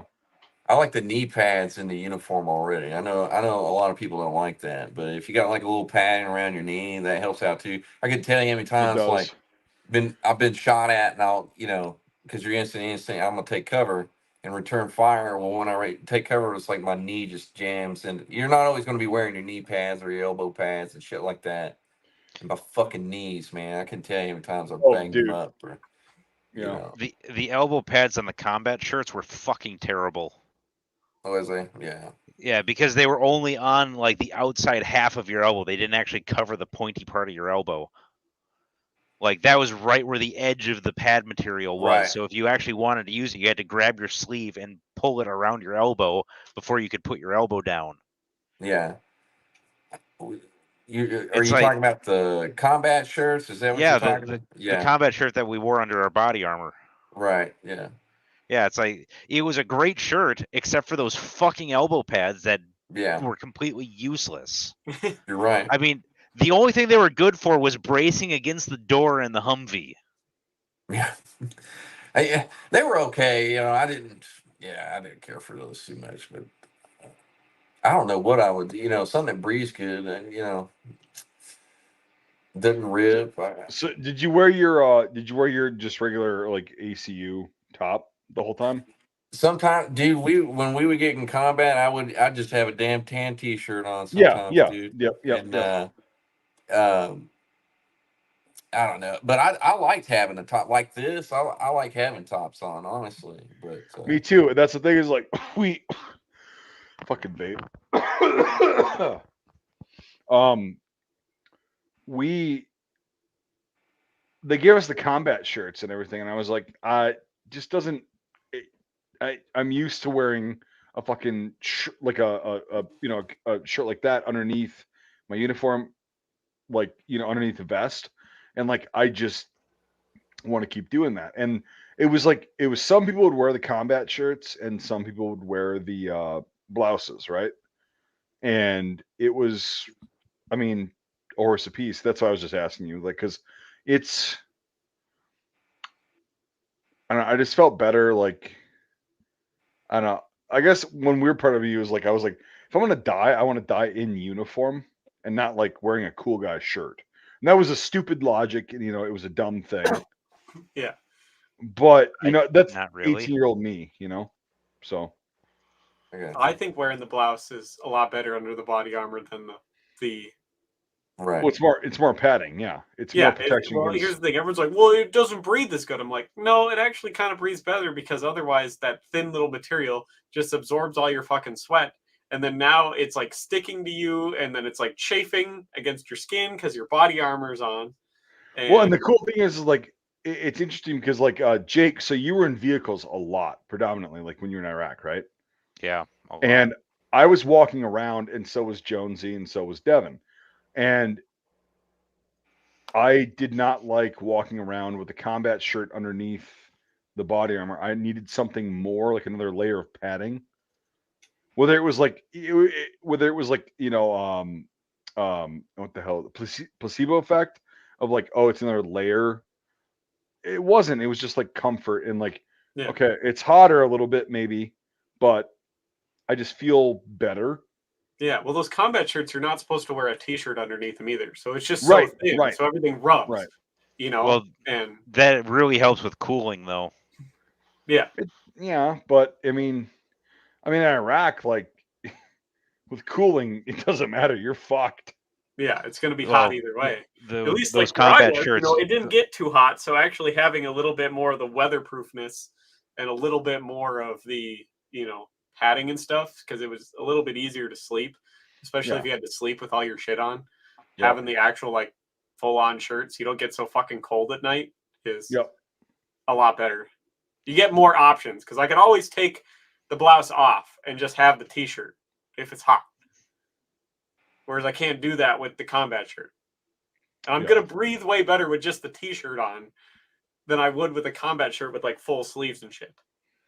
I wore, yeah, that's what we did. I wore Merrill boots most of the time too. They approved us to have these Merrill boots that were issued to us. I forget what model, but I wore those all the time. Yeah, I wore Oakley's. I wore the 8-inch desert assault boots. Right. These were Rocky like brown V. mountain hiking boots. Yeah, I got like what Jonesy had. I got a pair of the Danner like combat hikers. Yeah, I got full those on, too. like Gore-Tex like hiking boots, and those were kind of nice. Yeah, they helped out. I used Rocky brown, and S2Vs. they had like the black sole with the black rubber around them. Yeah. I think I still got those. Yeah, they held up. I had mine for fucking forever until I wore them for like 6 winters, and eventually the salt just ate through the fucking nubuck leather. Right. And yeah, they were nice though. If they fit them to you good, and they like trimmed up the inside because like it was just the raw Gore-Tex on the inside. They didn't put like a liner in them. So like as long as the Gore-Tex and everything was all trimmed and like stitched good, so you didn't get any like rub points, they were good, solid boots. They were great for Afghanistan. Yeah, for Afghanistan, yeah. And it's like for Iraq, like I got those Oakleys, and they were fucking phenomenal. But they only lasted 3 months or 4 months. Oh man. And the sole was completely, I think I still have them somewhere. I brought them home, but like I just got to find them. But like the sole was completely smooth. And because I worked around sea wire a lot, right? And so it was like they got cut to fuck. And here's the thing is like those boots, I could run in them. Like actually, they were like tennis shoes. I could run in them with full kit, right? And that's why I liked them a lot. And so, but they only lasted so long because the soles are completely fucking smooth, and they started cracking because of the heat. And I was like, fuck. And so I bought Danners, and those were a lot more heavy. It was hard to run in them. But Oakley's, if you have the money, they're fucking awesome. Like the 8-inch like assault boots. They're fucking Yeah. awesome. And Yeah, if Knight your had some. and if your first sergeant doesn't despise how they look and lets you wear Yeah. them. Well, hey, I stood up to him on that one because he's like, those aren't standard issue. And I was like, no, they're not. And he goes, There's nothing in the article that says they have to be as long as they meet this list of requirements. right. And so I quoted all that shit. And yeah, it was like, I wore those, and those were probably the best combat boots I ever fucking wore. Because of the fact that I could sprint in them. Not just run, sprint. Yeah, With those are good everything boots. on. Oh yeah. But they don't last long. That's the problem. Is like Yeah, Knights. Yeah, that's the same thing with Knights. They didn't last too long. Right. And dude, it was so fucking good. And again, I have them somewhere. And I'll have to take pictures and like show them to people because the soles are literally smooth Yeah. and cracked. That's crazy. Yeah. But for mountainous shit, like those would have lasted maybe like a month tops. But yeah, that was the problem with them. Well, a lot of it was like they were boots were breaking down really fast, but we were also having so many casualties. People were rolling their ankles and shit. Yeah. Because the army boots aren't designed for like hiking and mountain climbing and stuff like that. They don't offer enough ankle support. They aren't rigid enough. And they weren't super waterproof, which was a problem. But like, so you get all the shale in those fucking mountains and they just cut everything apart, and then everybody's rolling their fucking ankles because it's all shale and it's all slippery. And they just bought hiking boots off the shelf initially from like 4 makers, and then they were hastily throwing together a pattern, and the patterns all ended up kind of being the same, but a lot of them had problems. Like I know a lot of the Bates ones had problems, a lot of the Welco ones had problems. Oh, yeah. Like we ended up with basically Belleville and Danner making the same exact pair of boots forever, and you ended up getting a pair of the hot weather ones. But like before the hot weather ones even existed, Mike, they had only the thick padded like Gore-Tex ones. No, I got a pair of those too. Yeah. Okay, yeah, but like they issued us 2 pairs in basic and like for our unit, like, and that's the same with Jonesy. Like, so you got in basic, you got the Gore-Tex lined ones. No, not the regular infantry boots, like hiking boots. No, but they were the Belleville Danner. They were the standard issue boots, and they were all Gore-Tex lined. Not all of them. That must have been after they switched over. There was so much shit. Then. There was so much shit. Yeah, like you're right. There was a lot of stuff. Yeah, and because I remember the Gore-Tex ones, like some guys that I was with in Iraq wore those, and I'm like, how the fuck can you wear that? It's got Gore-Tex. Aren't your feet hot? And they're like, no. And I'm like, okay. Those Gore-Tex ones were more of a pain in the balls than they were worth. Because if the water did get in them, they didn't come out. It didn't come out. They'd mold. Yeah, it'd be disgusting. Like at basic one time, we were doing a ruck march in the rain, and we're walking up the streets of Sand Hill, and we're walking through water that's running down the gutters of the curbs. Oh yeah, that's like up to our shins deep in places. And the water got in where the toe cap and the gussets for the laces were those panels together right at the base of the tongue. Yep. The water would get in right there at that seam, and now your boot's got 4 inches of water in it. Yep. Yeah. And you can't stop because you're on a forced ruck. Dude, so footwear is a huge thing. Like, that's the thing is, like, I don't think any military has really gotten that nailed down because there's no one right boot for everywhere. Correct. That's the problem. Like they knew, like, okay, so when I went through basic, they issued the Belleville and the Danners and whatever the third option was in the Gore-Tex, but they were still the black boots because I went through with BDUs.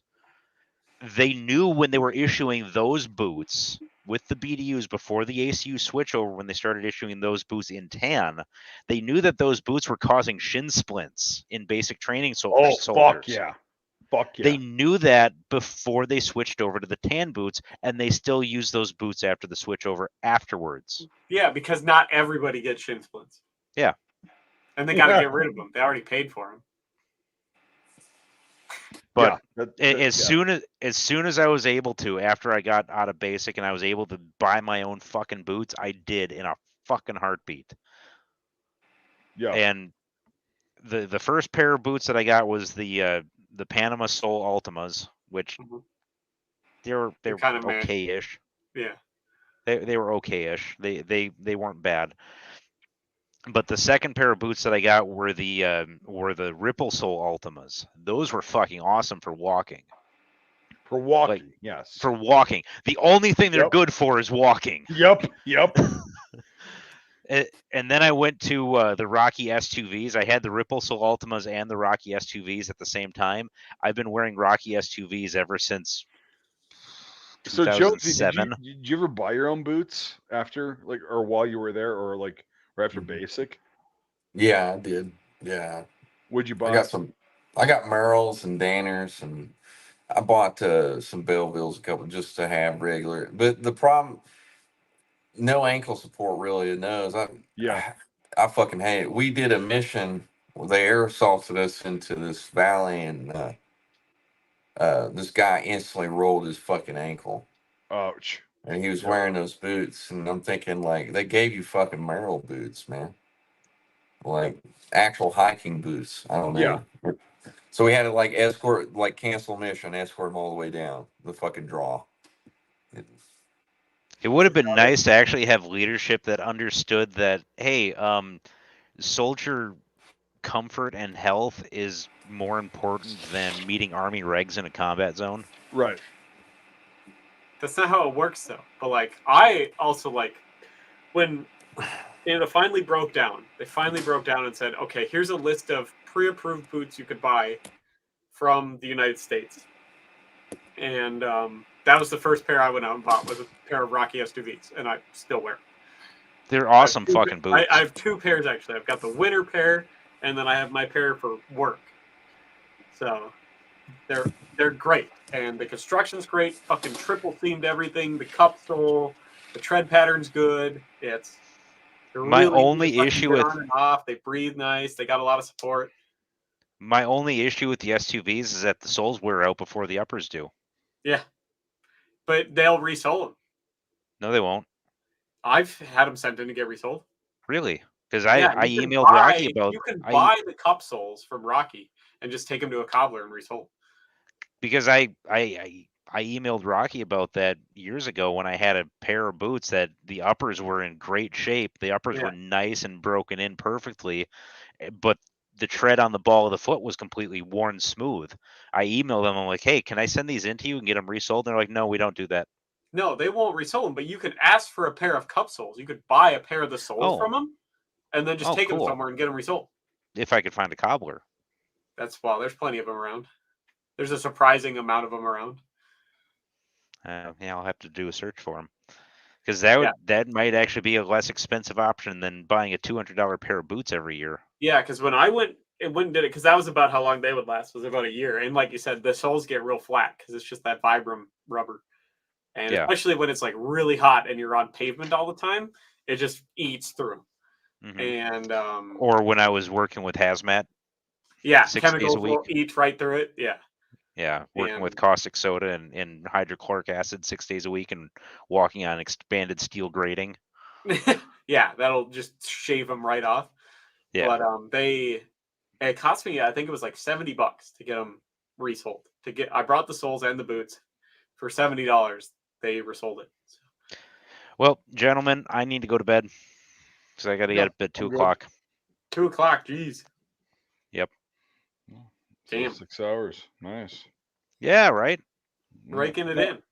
Good stream. Yeah, I should be done with work fairly early tomorrow, but I'm having problems with my computer not doing what I want it to fucking do. So technology, baby. Yeah, it was working fine on Monday. Didn't do anything with it on Tuesday. Wednesday went to try to play that game, and it fucking crashed, and it's been crashing ever since. Well, maybe if you stop trying to download terabytes of porn at once, it'd be fine. I stopped doing that last week. It was working after I downloaded all of it. Well, maybe you got to start again, like shit. Yeah. Fucking A. Anyway, thanks for the stream, Mike. Yeah. Later. See ya. Yep. Oh Bye. boy, where'd Yeah. Jonesy go? He was trying to like say goodbye, and like his wife was calling him, and then he's on his Oh, phone. he hung up to talk to his Yeah, wife. he hung up, and he's like, "Oh shit, I pressed the wrong button." I'm like, "No, you're fine." He's just You're texting fine. me. Yeah, Nah, it's all good. he's fine. No, it's just funny as shit. But He's never Yeah. been one for technology, so he's getting better. he's He's getting a lot actually better. he's actually gonna. They got I Starlink. remember when right? he was on his crappy old phone, standing outside in like Yeah. 240p.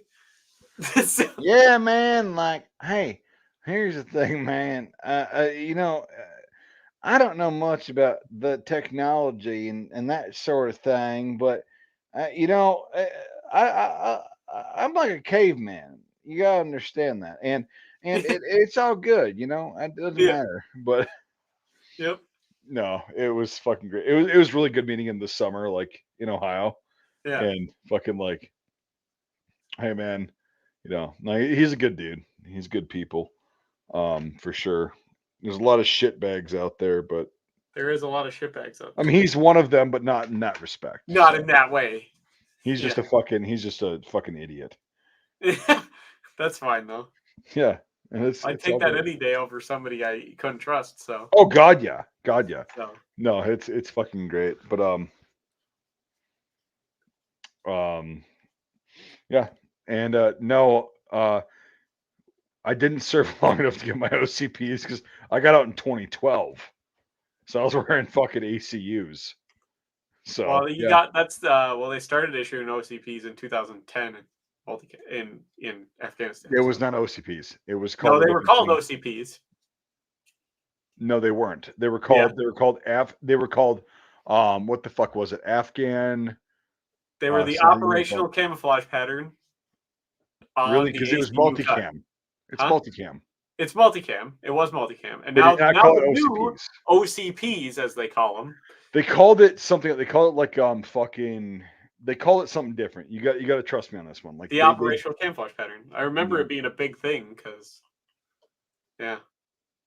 And then it just created a bunch of confusion when they adopted what is now known as the OCPs. Which is Scorpion.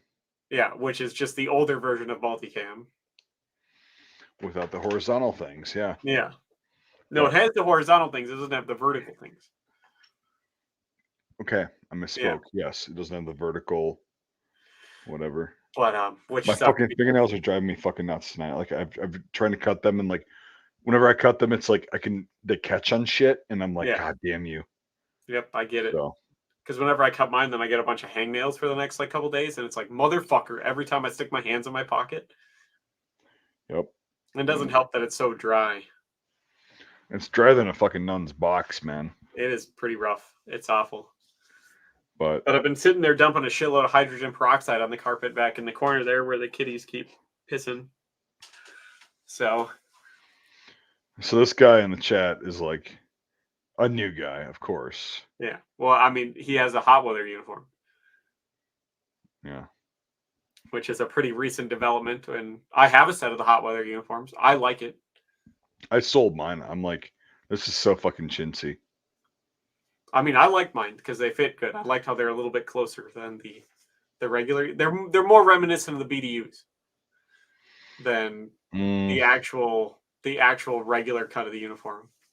At least the size that I wear in BDUs, they fit a lot like the BDUs.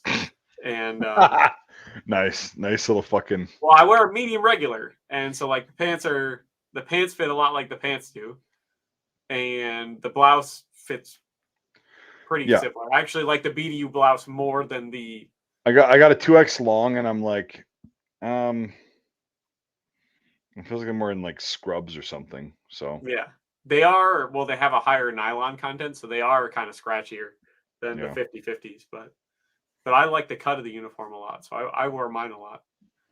So Again, jungle fatigues, man. I agree. Jungle fatigues were the way to go. Third pattern, class ones, like Mhm. fucking. That's the pants and the fucking shirt. Like, Yep. yeah, that's what it should have stopped at and been like tan and green. Well, there is one shirt that I've been looking at that's made by Helicon Tex in Poland. That is essentially a BDU. It has the chest pockets, slightly angled, and then it has the waist pockets, but it also has shoulder pockets. And it comes in a bunch of different European camouflage. I think you can get Do you know how many times we actually use shoulder pockets in combat, or like in a combat setting? Probably not very much. Not at all. Well, Cigarettes. they're not Cigarettes. super ergonomic. Yeah. No, it's cigarettes. That's it. Yeah. And cigarettes and a notepad, and it's like that's it. Well, at least you had shoulder pockets. We didn't even have that option.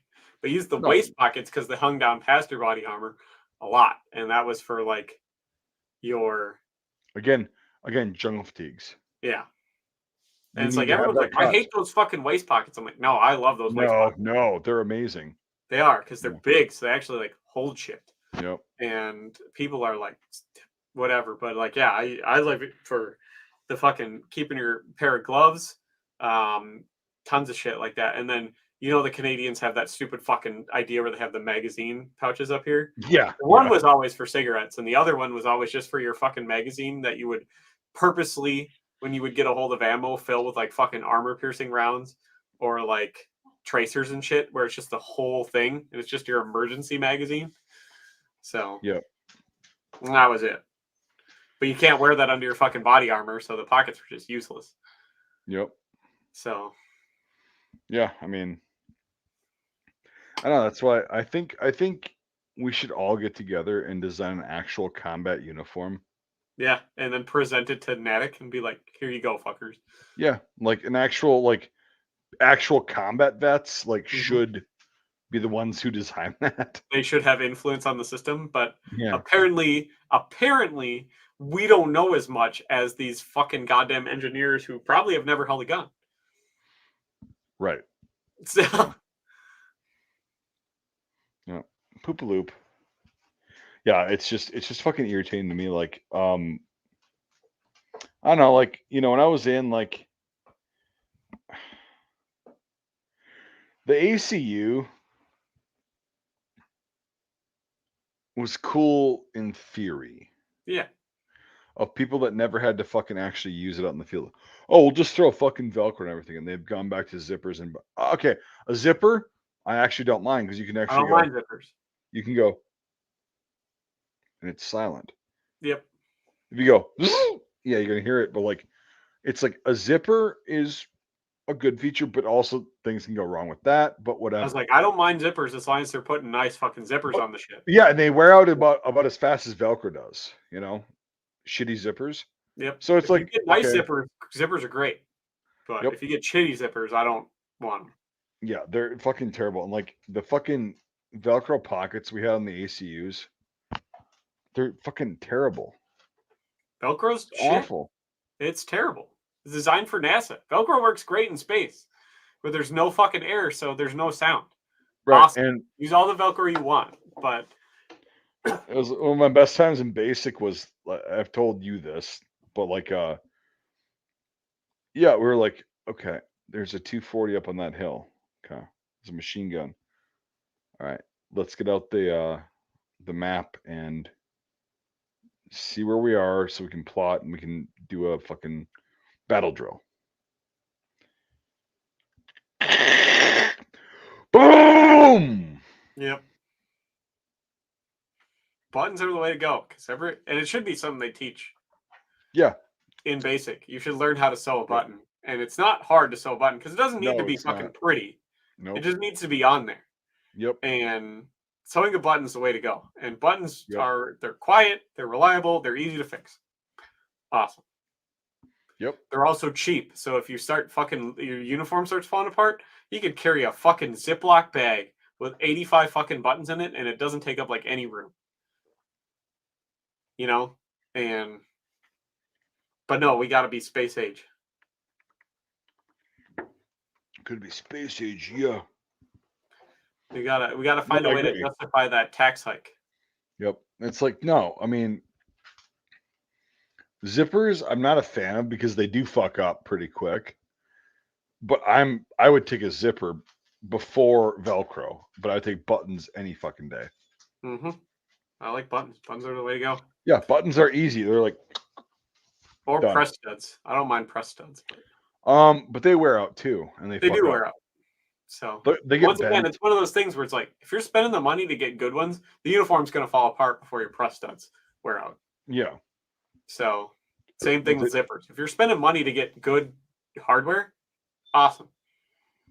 But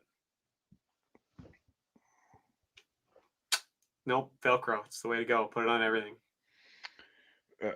Dude, our fucking unit patches. I'm like, okay, why is this Velcro? They should just make the whole uniform out of fuzzy side Velcro because you can get it in camouflage Right. now. That way, when Right. you run through the woods, everything just sticks to you and you get natural camouflage. There you go. Well, I'm like, I never understood. Like, I'm like, so for our unit patches, like, why the fuck is my unit patch and my combat patch removable? I'm like, that is just a thing of the uniform, right? Yeah. Well, you know, some special operations groups have to go slick side. I'm like, yeah, and they have the funding. They should and, have a fucking shirt for that. and the wherewithal to go into a mission slick sided with no insignia. Yeah. And they do. They have. Yeah. That's not a justification. That's just a fucking cop out. But just in case you gotta tear all your shit off magically, well, you could just do that anyway. Yeah, our fucking nasty girl unit, you know, the 32nd Brigade Combat Team is going to have to be so fucking tactical and so incognito that we have to tear off all of our insignia to go on a mission to do absolutely goddamn nothing because that's what you always task us with.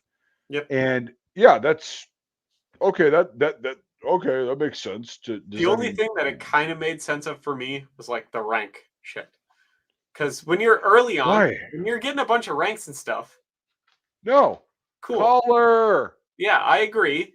But like that's why I'm saying the only thing that sort of made sense was the Velcro. It doesn't rank. though. It doesn't because you don't get promoted that fast. And if you do, you're not going to have your shit sewn onto your collar before they can fucking pin you, right? Yeah. And so, but there's no argument with that. But like I was like, that was the only thing that sort of kind of made sense to me. Otherwise, it's a waste of time. It's the ACU that I had to wear was one of the single worst combat uniforms worn by any modern military. I would agree. It's an embarrassment. It's so fucking stupid. Like the quote unquote camouflage pattern was awful. Yeah, the whole thing got people killed. And on top of that, it was made cheap. Very cheap. Like you can get from first hand accounts. Like Josie's not gonna make shit up. Jake's not gonna make shit up. I'm not gonna make shit up. Yeah, we had these things blow out several times. Well, there's been whole pairs and stuff where I've seen where like you look at the inseam of it and the machine just ran out of fucking thread on like one of the bobbins. Oh yeah. And so like the thread is in there, but like the second you give the slightest pull on it, the whole thing just comes apart. And they just passed it. And the bobbin wasn't there, and they're just like, okay, let's do the top stitch, I guess. And and then it looks fine till you touch it, and then it just disintegrates. And I've seen that a lot. Yeah. But it's just like I think so-and-so way to go. This gunslinger guy, he's so new. Yeah, I had a referral program too. That's why I was E3 before I went to basic. Yeah. We still have that. Yes. I joined during the surge in 2008. Well, he had me when he's carrying his blue book. Nobody does that. Stop being so fucking mint. You're so fucking new. You probably got little strings hanging off your uniform still. Irish pennants, we call them. Yeah. Like, you're mint. You're right out of the fucking package. You're so G.I. Joe at this point that... Yeah. Yep. You know. And it's... I was the same fucking way. And that's the problem is like... I just go back and I'm like, God damn, I was that fucking annoying. And I was, definitely, 100%. There's a lot of Then, people that are, because you're so afraid to bend anything or, push that line or that envelope when you're so new. But then you fucking real quickly realize nobody actually gives a shit. And you get to your unit, you're like, oh, fuck.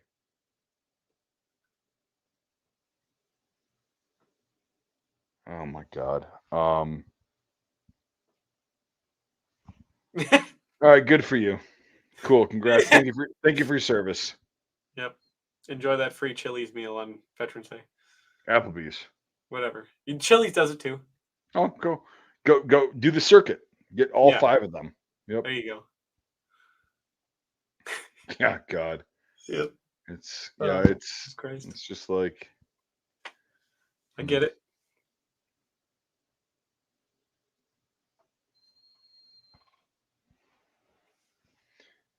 Oh well. Too bad. Signed up for it. Deal with it. What'd they get you for? 12 years? So the contracts are now? it's 8. The minimum is 8 for the US. It's like I thought they changed it now. A lot no, I don't think they did. It's been 8 forever. It's like it's a matter of like if you do like 3x5 or 4x4 or 5x3. Like it's always 8.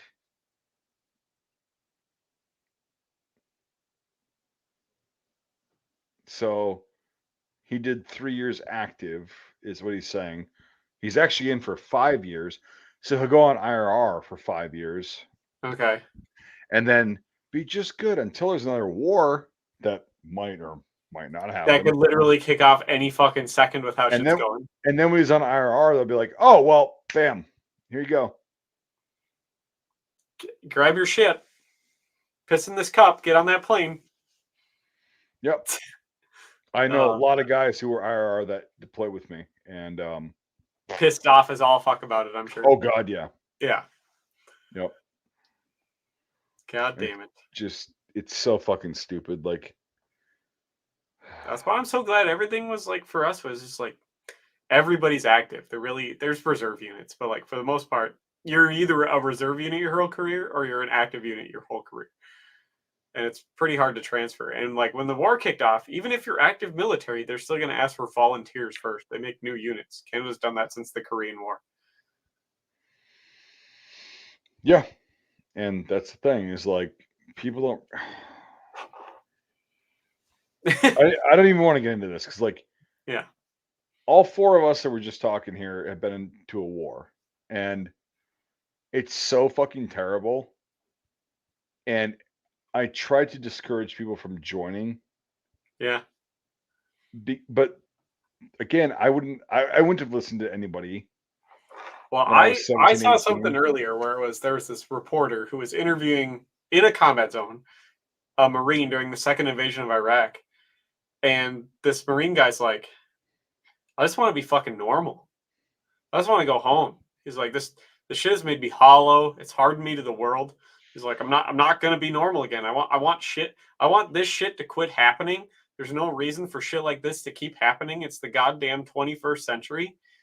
And then an explosion goes off, and he's like, I want that shit to quit happening too. And then it just cuts off. Yep. And it's just like, just want to be normal, but it's never going to happen again. Don and I had a really good talk about that. And we recorded several hours of our conversation. And yeah, it's like, yeah, when you get there, you're like, okay, you're full of piss and vinegar, and you're like, oh, we're going to do this. And then within the first couple of weeks, you're like, oh, this is really fucking dumb. Yeah. It's terrible. This is really fucking dumb. And here's the thing about like the military is what people don't understand. And I wish they would, is it's not like a job where you get into it and you go, oh, this sucks, and I can just quit and then move on to the next thing. You're stuck. You're stuck. You have, okay. Oh, if you quit now, you're going to Leavenworth. Yeah. If you fuck up really bad, you're going to Leavenworth. Yeah. It sucks because it's like, unlike a regular job where you reach rock bottom, you could quit. And there's safety nets. Society has safety nets for you. Even if you're like can't work or whatever, and you need to breathe, you can get on unemployment and stuff. But like in the military, it's like if you're at your wit's end, like you can't go any further, it just eats away at you. And it makes sucks. You hollow on the inside. Yeah, and when you get into a combat zone, it's like you go, oh fuck, there's literally no way out of this that's Yeah. gonna work out. And Like- eventually you start realizing you're gonna make it out of this, but you're never gonna be normal. And Right, like 'cause you it just start keeps begging for like happening, the yeah. dumbest shit. You're like, God, I would kill for a fucking cup of tea. Or God, I would kill for some fucking 2% milk and some plain ass rice fucking Krispies. Well, and You at know what I one mean? point, Like- like Don and I talked about this, like we both wanted to just get hit by a rocket. Yeah, We're like, that's the easiest way out of this whole it thing. is. The best way to fucking go is you hit something or a bomb goes off or whatever, and it's like flipping a light switch. You're just not It's there. just you're just gone. Yeah. And Yeah. your family gets the life insurance policy and you know, whatever they have to deal with that. But like you don't at that point you don't give a fuck. And No, it's you're that, so hollow on the inside. You're yes. you get to a point like there was this one point, like I said, I'm fucking Air Force napalm's a fucking opium field. I'm high as fuck on burning painkillers, and it's like I literally stood up and looked over this wall and damn near got shot in the face. I didn't even realize it till after it was all done. And it's like you just don't care.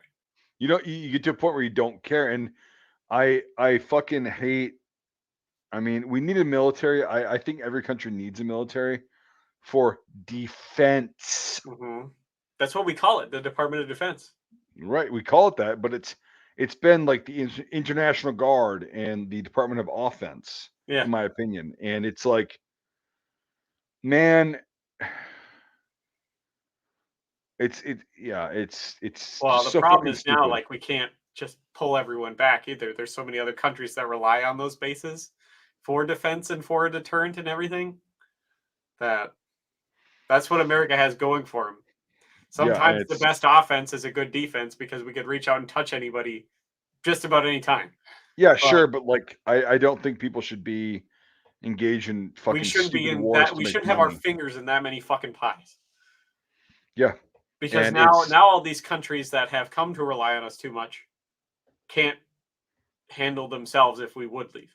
right, So right. there's all of NATO, like the new numbers just came out for 2023. There's only like 6 countries of the like whatever amount of countries that are in NATO are actually meeting the 3% defense spending limit. Yeah, and it's like, you know what? And the US has bases in like every single one of those countries. Yep. So guess what? You and I are paying for that. yeah. Yeah, it's like we don't need that. No, I don't know. It's I'm gonna be posting up the talk I had with Don within the next couple weeks. The first half, I guess. Yeah. And I just want people to listen to that because it's you know, it was really bad in the 2000s of like promoting like, oh, it's a good thing to go to war, it's a good thing to go and serve your country and fight for your country. No, you're not fighting for your fucking country. You're fighting for a bunch of billionaires and Yeah, you're fighting politicians who for are a handful of people that are making right. money ass over tea kettle. Correct. And that's when you just how get there, when you get there and you experience this shit, it's like, and you realize oh, you're not there to actually free them. You're not there to actually help these people. You're yeah. not there to actually do any of this. They don't give a shit. No, And they shouldn't. nobody They shouldn't. gives a shit. They shouldn't need to give a shit. And But that's why those people are where they are. They don't care. The people that are in power right now, the people that are running these corporations, are all psychopaths. They don't care. Like, because they never have to go there. That's yeah, the well, thing. we should, as good people, all right, who have guilt and a conscience and everything, should rise up and kill all of these people because it would be the best thing for the world. Hypothetically, of course. It's Yeah. hypothetical. This is Yeah. completely hypothetical. But Yeah. we can't We're not guilt. advocating for that. We're not advocating for that. We're not doing anything like that. It's just 100%. it's an Not idea that we're advocating this 'cause discussing. I'm Yeah. talking about the goodness in most of humanity here. I'm not talking about actually killing world leaders. But like most good people can't handle that guilt and that pressure and that weight of doing that. Whereas all of these people that really are in power don't give a shit. They will 100% kill thousands of people to make money because they don't feel guilt. Because they never have to experience it. And like I think I don't know. There's been a bunch of people that have sent me this. Like there was an amendment that was proposed in like the early 1900s of like any members of Congress or anybody who votes, period, for or to go to war should be there and be on the front lines. If that was the case, guess what? Nobody would fucking be declaring war. Well, the last Nobody. president that was on the front lines was what?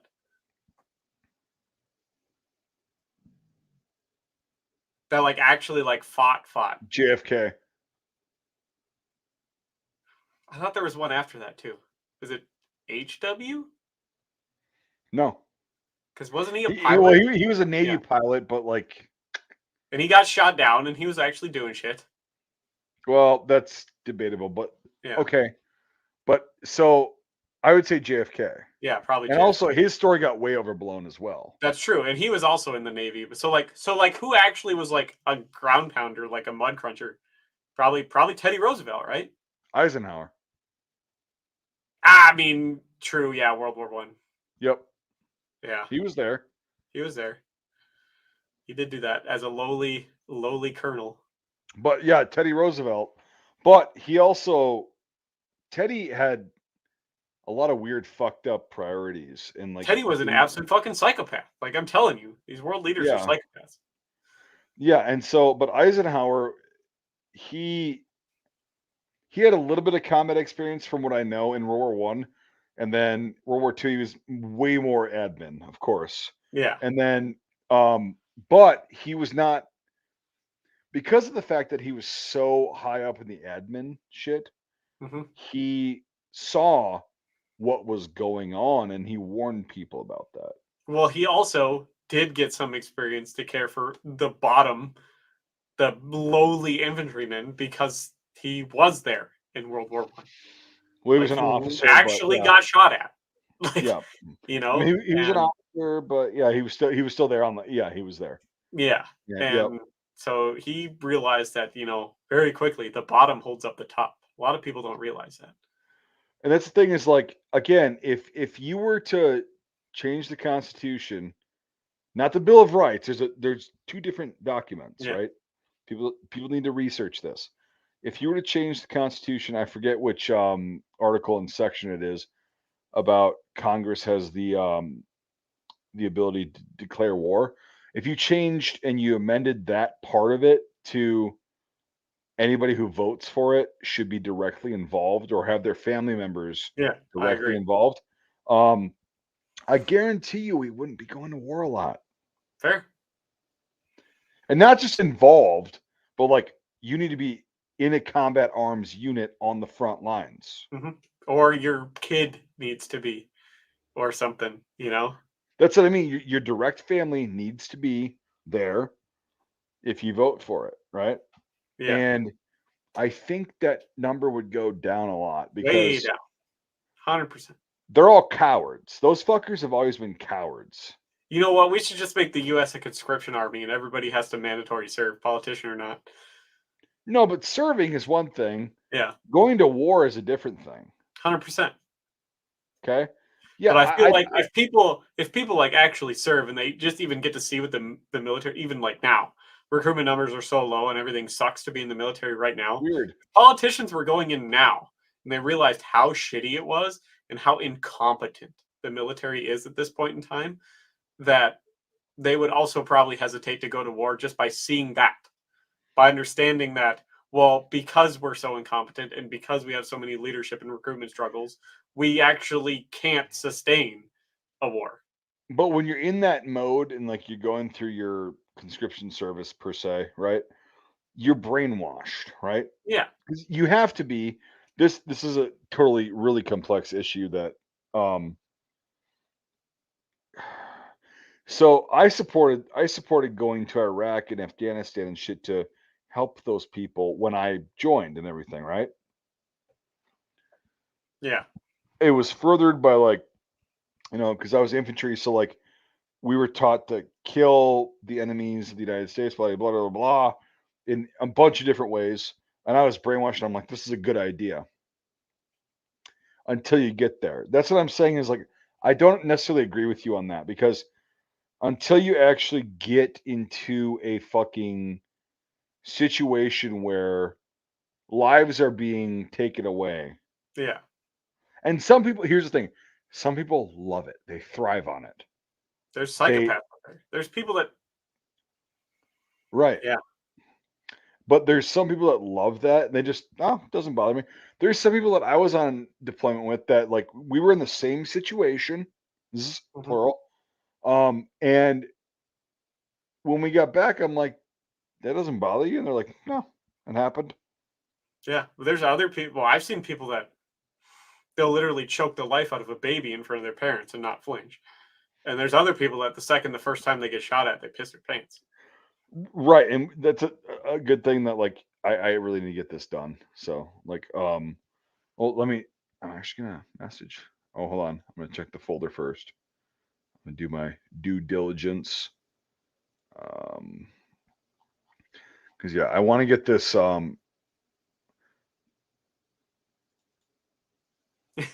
Get it all done, processing and everything. No, I know I have to message someone quick. Okay.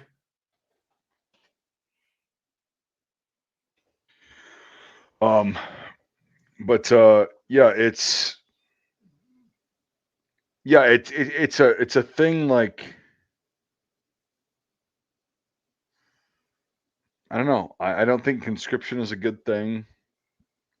I like the fact that North America is all a volunteer army. Yeah, and with that, here's the thing too, is like, again, Don, I talked about this, but like, it's on one hand, it's the same as a draft because the military can be as shitty to you as possible, and there's no repercussions. You have, again, there's no quitting. There's no fucking saying I'm not working today. No, there's none of that. People don't understand that about the military. Like, but you can't just leave. I get it. And you cannot. It's super bad for you. It's super unhealthy. And like I said, there's going to be a point where you hit rock bottom. I mean, unless you're one of those people that's been like, sorry to the Cold War guys, for the most part, peacetime soldiers, where being in the military was, for the most part, pretty fucking good because it was all potential bad. But like, yes, you know, those guys that were in your whole fucking career in the 80s and 90s and nothing happened. Awesome. Good for you. That'd be great if we all could be like that. But if you're actually in during a war, there's going to be some point where you get deployed and you're at fucking rock bottom and you can't do shit. And it just you cannot leave. It eats you. That's the only thing you can do, is it fucking eats out your humanity because you have nothing left. Yep. Yeah, and that's you know, and this thing is, like, in this thing that I'm about to release in a week or two. Don and I talked about that because he was, and he's a lot older than me, you know, and he was 45 when I was born, right? But he had been through 2 tours in Vietnam and had experienced, you know, pretty much the worst part of humanity you can possibly experience. And I experienced a taste of that when I was there, because I'm like, the whole idea of just us killing them killing us, whatever. It's like, what the fuck? What is the bigger picture? And then when you figure that out, it's like a really tough pill to swallow, right? It's all just for money and nobody actually cares. Right. And it's like, oh my God, you know, and if you somehow manage, if the U.S. Army, the U.S. military somehow managed to kill all of the Iraqis, and at the same time, all the Iraqis managed to kill all of the U.S. soldiers, wouldn't have mattered. It would have been the same outcome, no matter same what. outcome. It does not matter. And yeah, it's just like, it's just awful. And that's why I actively discourage people when they're like, hey, should I join the military? And I'm like, no, unless you're literally unless you're getting one hell of a fucking contract and you have a ton of shit in writing, no. No, I even say at that point, I'm like, unless you are completely out of options, okay? You have nothing else you can possibly Well, that's do. historically what the military was. It was for right when you're entirely out of options, because they gave you some shit. That the military, for the longest time, for most of human history, was a way to go from lower class to middle class if you put in your years of service. And it's not that anymore, because you can't get your fucking college. You can't get a ton of other shit unless there's exterior circumstances. Like, they're changing it all. You know? Yeah. So now you could spend 20 years going from lower class to lower middle class, upper lower class. you're not really changing. No, there's the illusion that the military is going to make you rich. It does not. No. The military is going to fuck you in every way, shape they possibly can. I know I have a friend of mine who I became friends with a couple years ago at one of my last jobs, who was a Marine. He ended up losing his right leg below his hip, okay, like mid thigh. He got a prosthetic, ended up being able to pass all his tests, and went back into combat, okay. But now his bones and his muscles that are left in his right leg are breaking down, okay. Just kind of happens sometimes if you're an amputee. And he went to the VA to be like, hey, this shit's kind of killing me now. And they went, well, actually, because you went back into recruitment, like went back out into combat, and you decided that this was the way you could do, and you passed all the stuff and showed us you could again, we're not going to cover that. Yep. Because you made a conscious choice to do it. And he's like, so because I was patriotic and doing my due diligence for my country and stuff like that, even though this is an injury I sustained in the line of duty, because I went back of my own accord to keep fighting and went through all this trouble and shit like that, and now I'm finally starting to need help. You guys are telling me because I went back I can't have it? He's like, I should have just fucking gotten into my fucking wheelchair and rolled my fucking ass back to my house. Because at least then I could have got something out of it. Yeah, and that's the thing is, he gets to suffer the rest of his life now because he decided to do what he thought was right. Yeah, and I'm not ragging on like the fact that we have a military, because we again, I've said this a million times. We have to have a military, yes, but we have to have a military that's extremely strong and diligent and be willing to fight people who try to invade us. Which is fucking stupid on their part, but like, especially now the way warfare is going, it's all going to cyber and whatever. But like, it's here's the be thing: easier than ever for us to purge an attack, because as long as we keep up with our technology, we'll be fine. But we still need people wearing body armor. We're out still there. going to need people always. We're going to need people. But like, so I'm not disparaging the military as a concept and as a whole. I'm not disparaging anybody who's in the military. I figured it out for what it was while I was in Iraq in 2009, right? Yeah. So did Jonesy. He was in Afghanistan, but whatever, same thing. So did, a lot of people that I talked to. Yep. Figured it out, and they're like, oh, okay. So yeah, I don't want anybody to ever have to go to war. And it sounds like I'm a, hippy dippy fucking pacifist. Yes, I'm a pacifist. I don't like conflict. I don't like violence at any level. Yeah, I 200% will fight people, but for my own personal protection. I don't give a shit. Right, but you don't go out there looking for a fight. And I'm not going out there being like, we should invade these people for whatever reason. That's not worth it. Right, and it's like, yeah, if you try to threaten me or my family, that's a different story. Like, personally, I'll handcuff you to the water heater and stir your asshole like a hot bowl of chili every day for the next 20 years. But like, well, you're a little bit more sadistic than I am. But yeah, I a little bit more. But I'm not going to go out of my way looking for a fight. I think I don't know. I don't know where it's going to go, man. But like, I just don't want to see young people who do have a future, and they do have. I don't know, I guess everybody's journey has got to go a certain way, and some people, like, the military helps them in the long run, but those years in between, it's like, Jesus Christ, like, when you get out, and like, from when you actually figure it out, it's like, it could be 5, 10, 15, 20, 30 fucking years, and some people never figure it out, Just how it is. So yeah, it's just one of those things. But what do you do? The world's not going to get any better anytime soon. No, and yeah, I mean, I just hope the people that are in the military now never get deployed to a combat zone. Same. So that's, I guess, the gist of my little rant. I agree. Yeah. Oh God. Shit. Almost 2 hours, 20 minutes. All right, it's been a long one. Oh, Jonesy and I went a couple of weeks ago. We went for 5 fucking hours. We didn't even realize it. Well, that was like the first time you had Jonesy on. I was like, yeah, almost a No, 5 I hours. was. Yeah, no. I've had him on before. Yeah, you've had him on before, but the first time he and I were on at the same time, that was like a 5 hour stream. That was a Yeah, long no, we just started talking, but he was tired Yeah. tonight. He's like, I gotta spend time with my family. I'm like, yeah, obviously, 100%. Spend time with your family. That's important. and no, so it's like, yeah, I mean, but yeah, that one night we went for 5 hours. Like his wife just kind of like locked everything down and was like, oh, we're good, and we just went on and just fucking talked. Yeah, So, get it? Sometimes you just need that, though. Somebody that understands a little bit. oh god, yeah, and that was a good dry run for going to talk to Don in person, and that was that turned out very well. It did.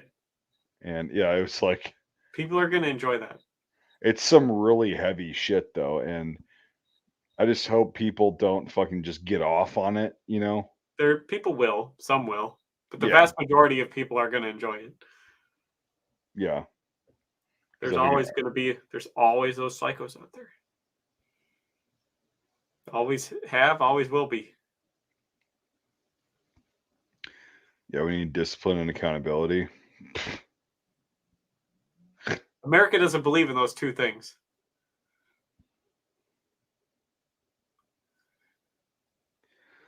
Like I said, Virginia Reenactor, like within the next couple weeks, I'll put the first part of it up.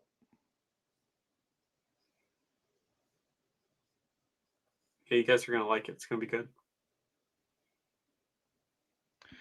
Yeah, Gunslinger, you got a combat deployment back to Iraq. Yeah, my stomping grounds. So fucking stupid. Why the fuck are we still there?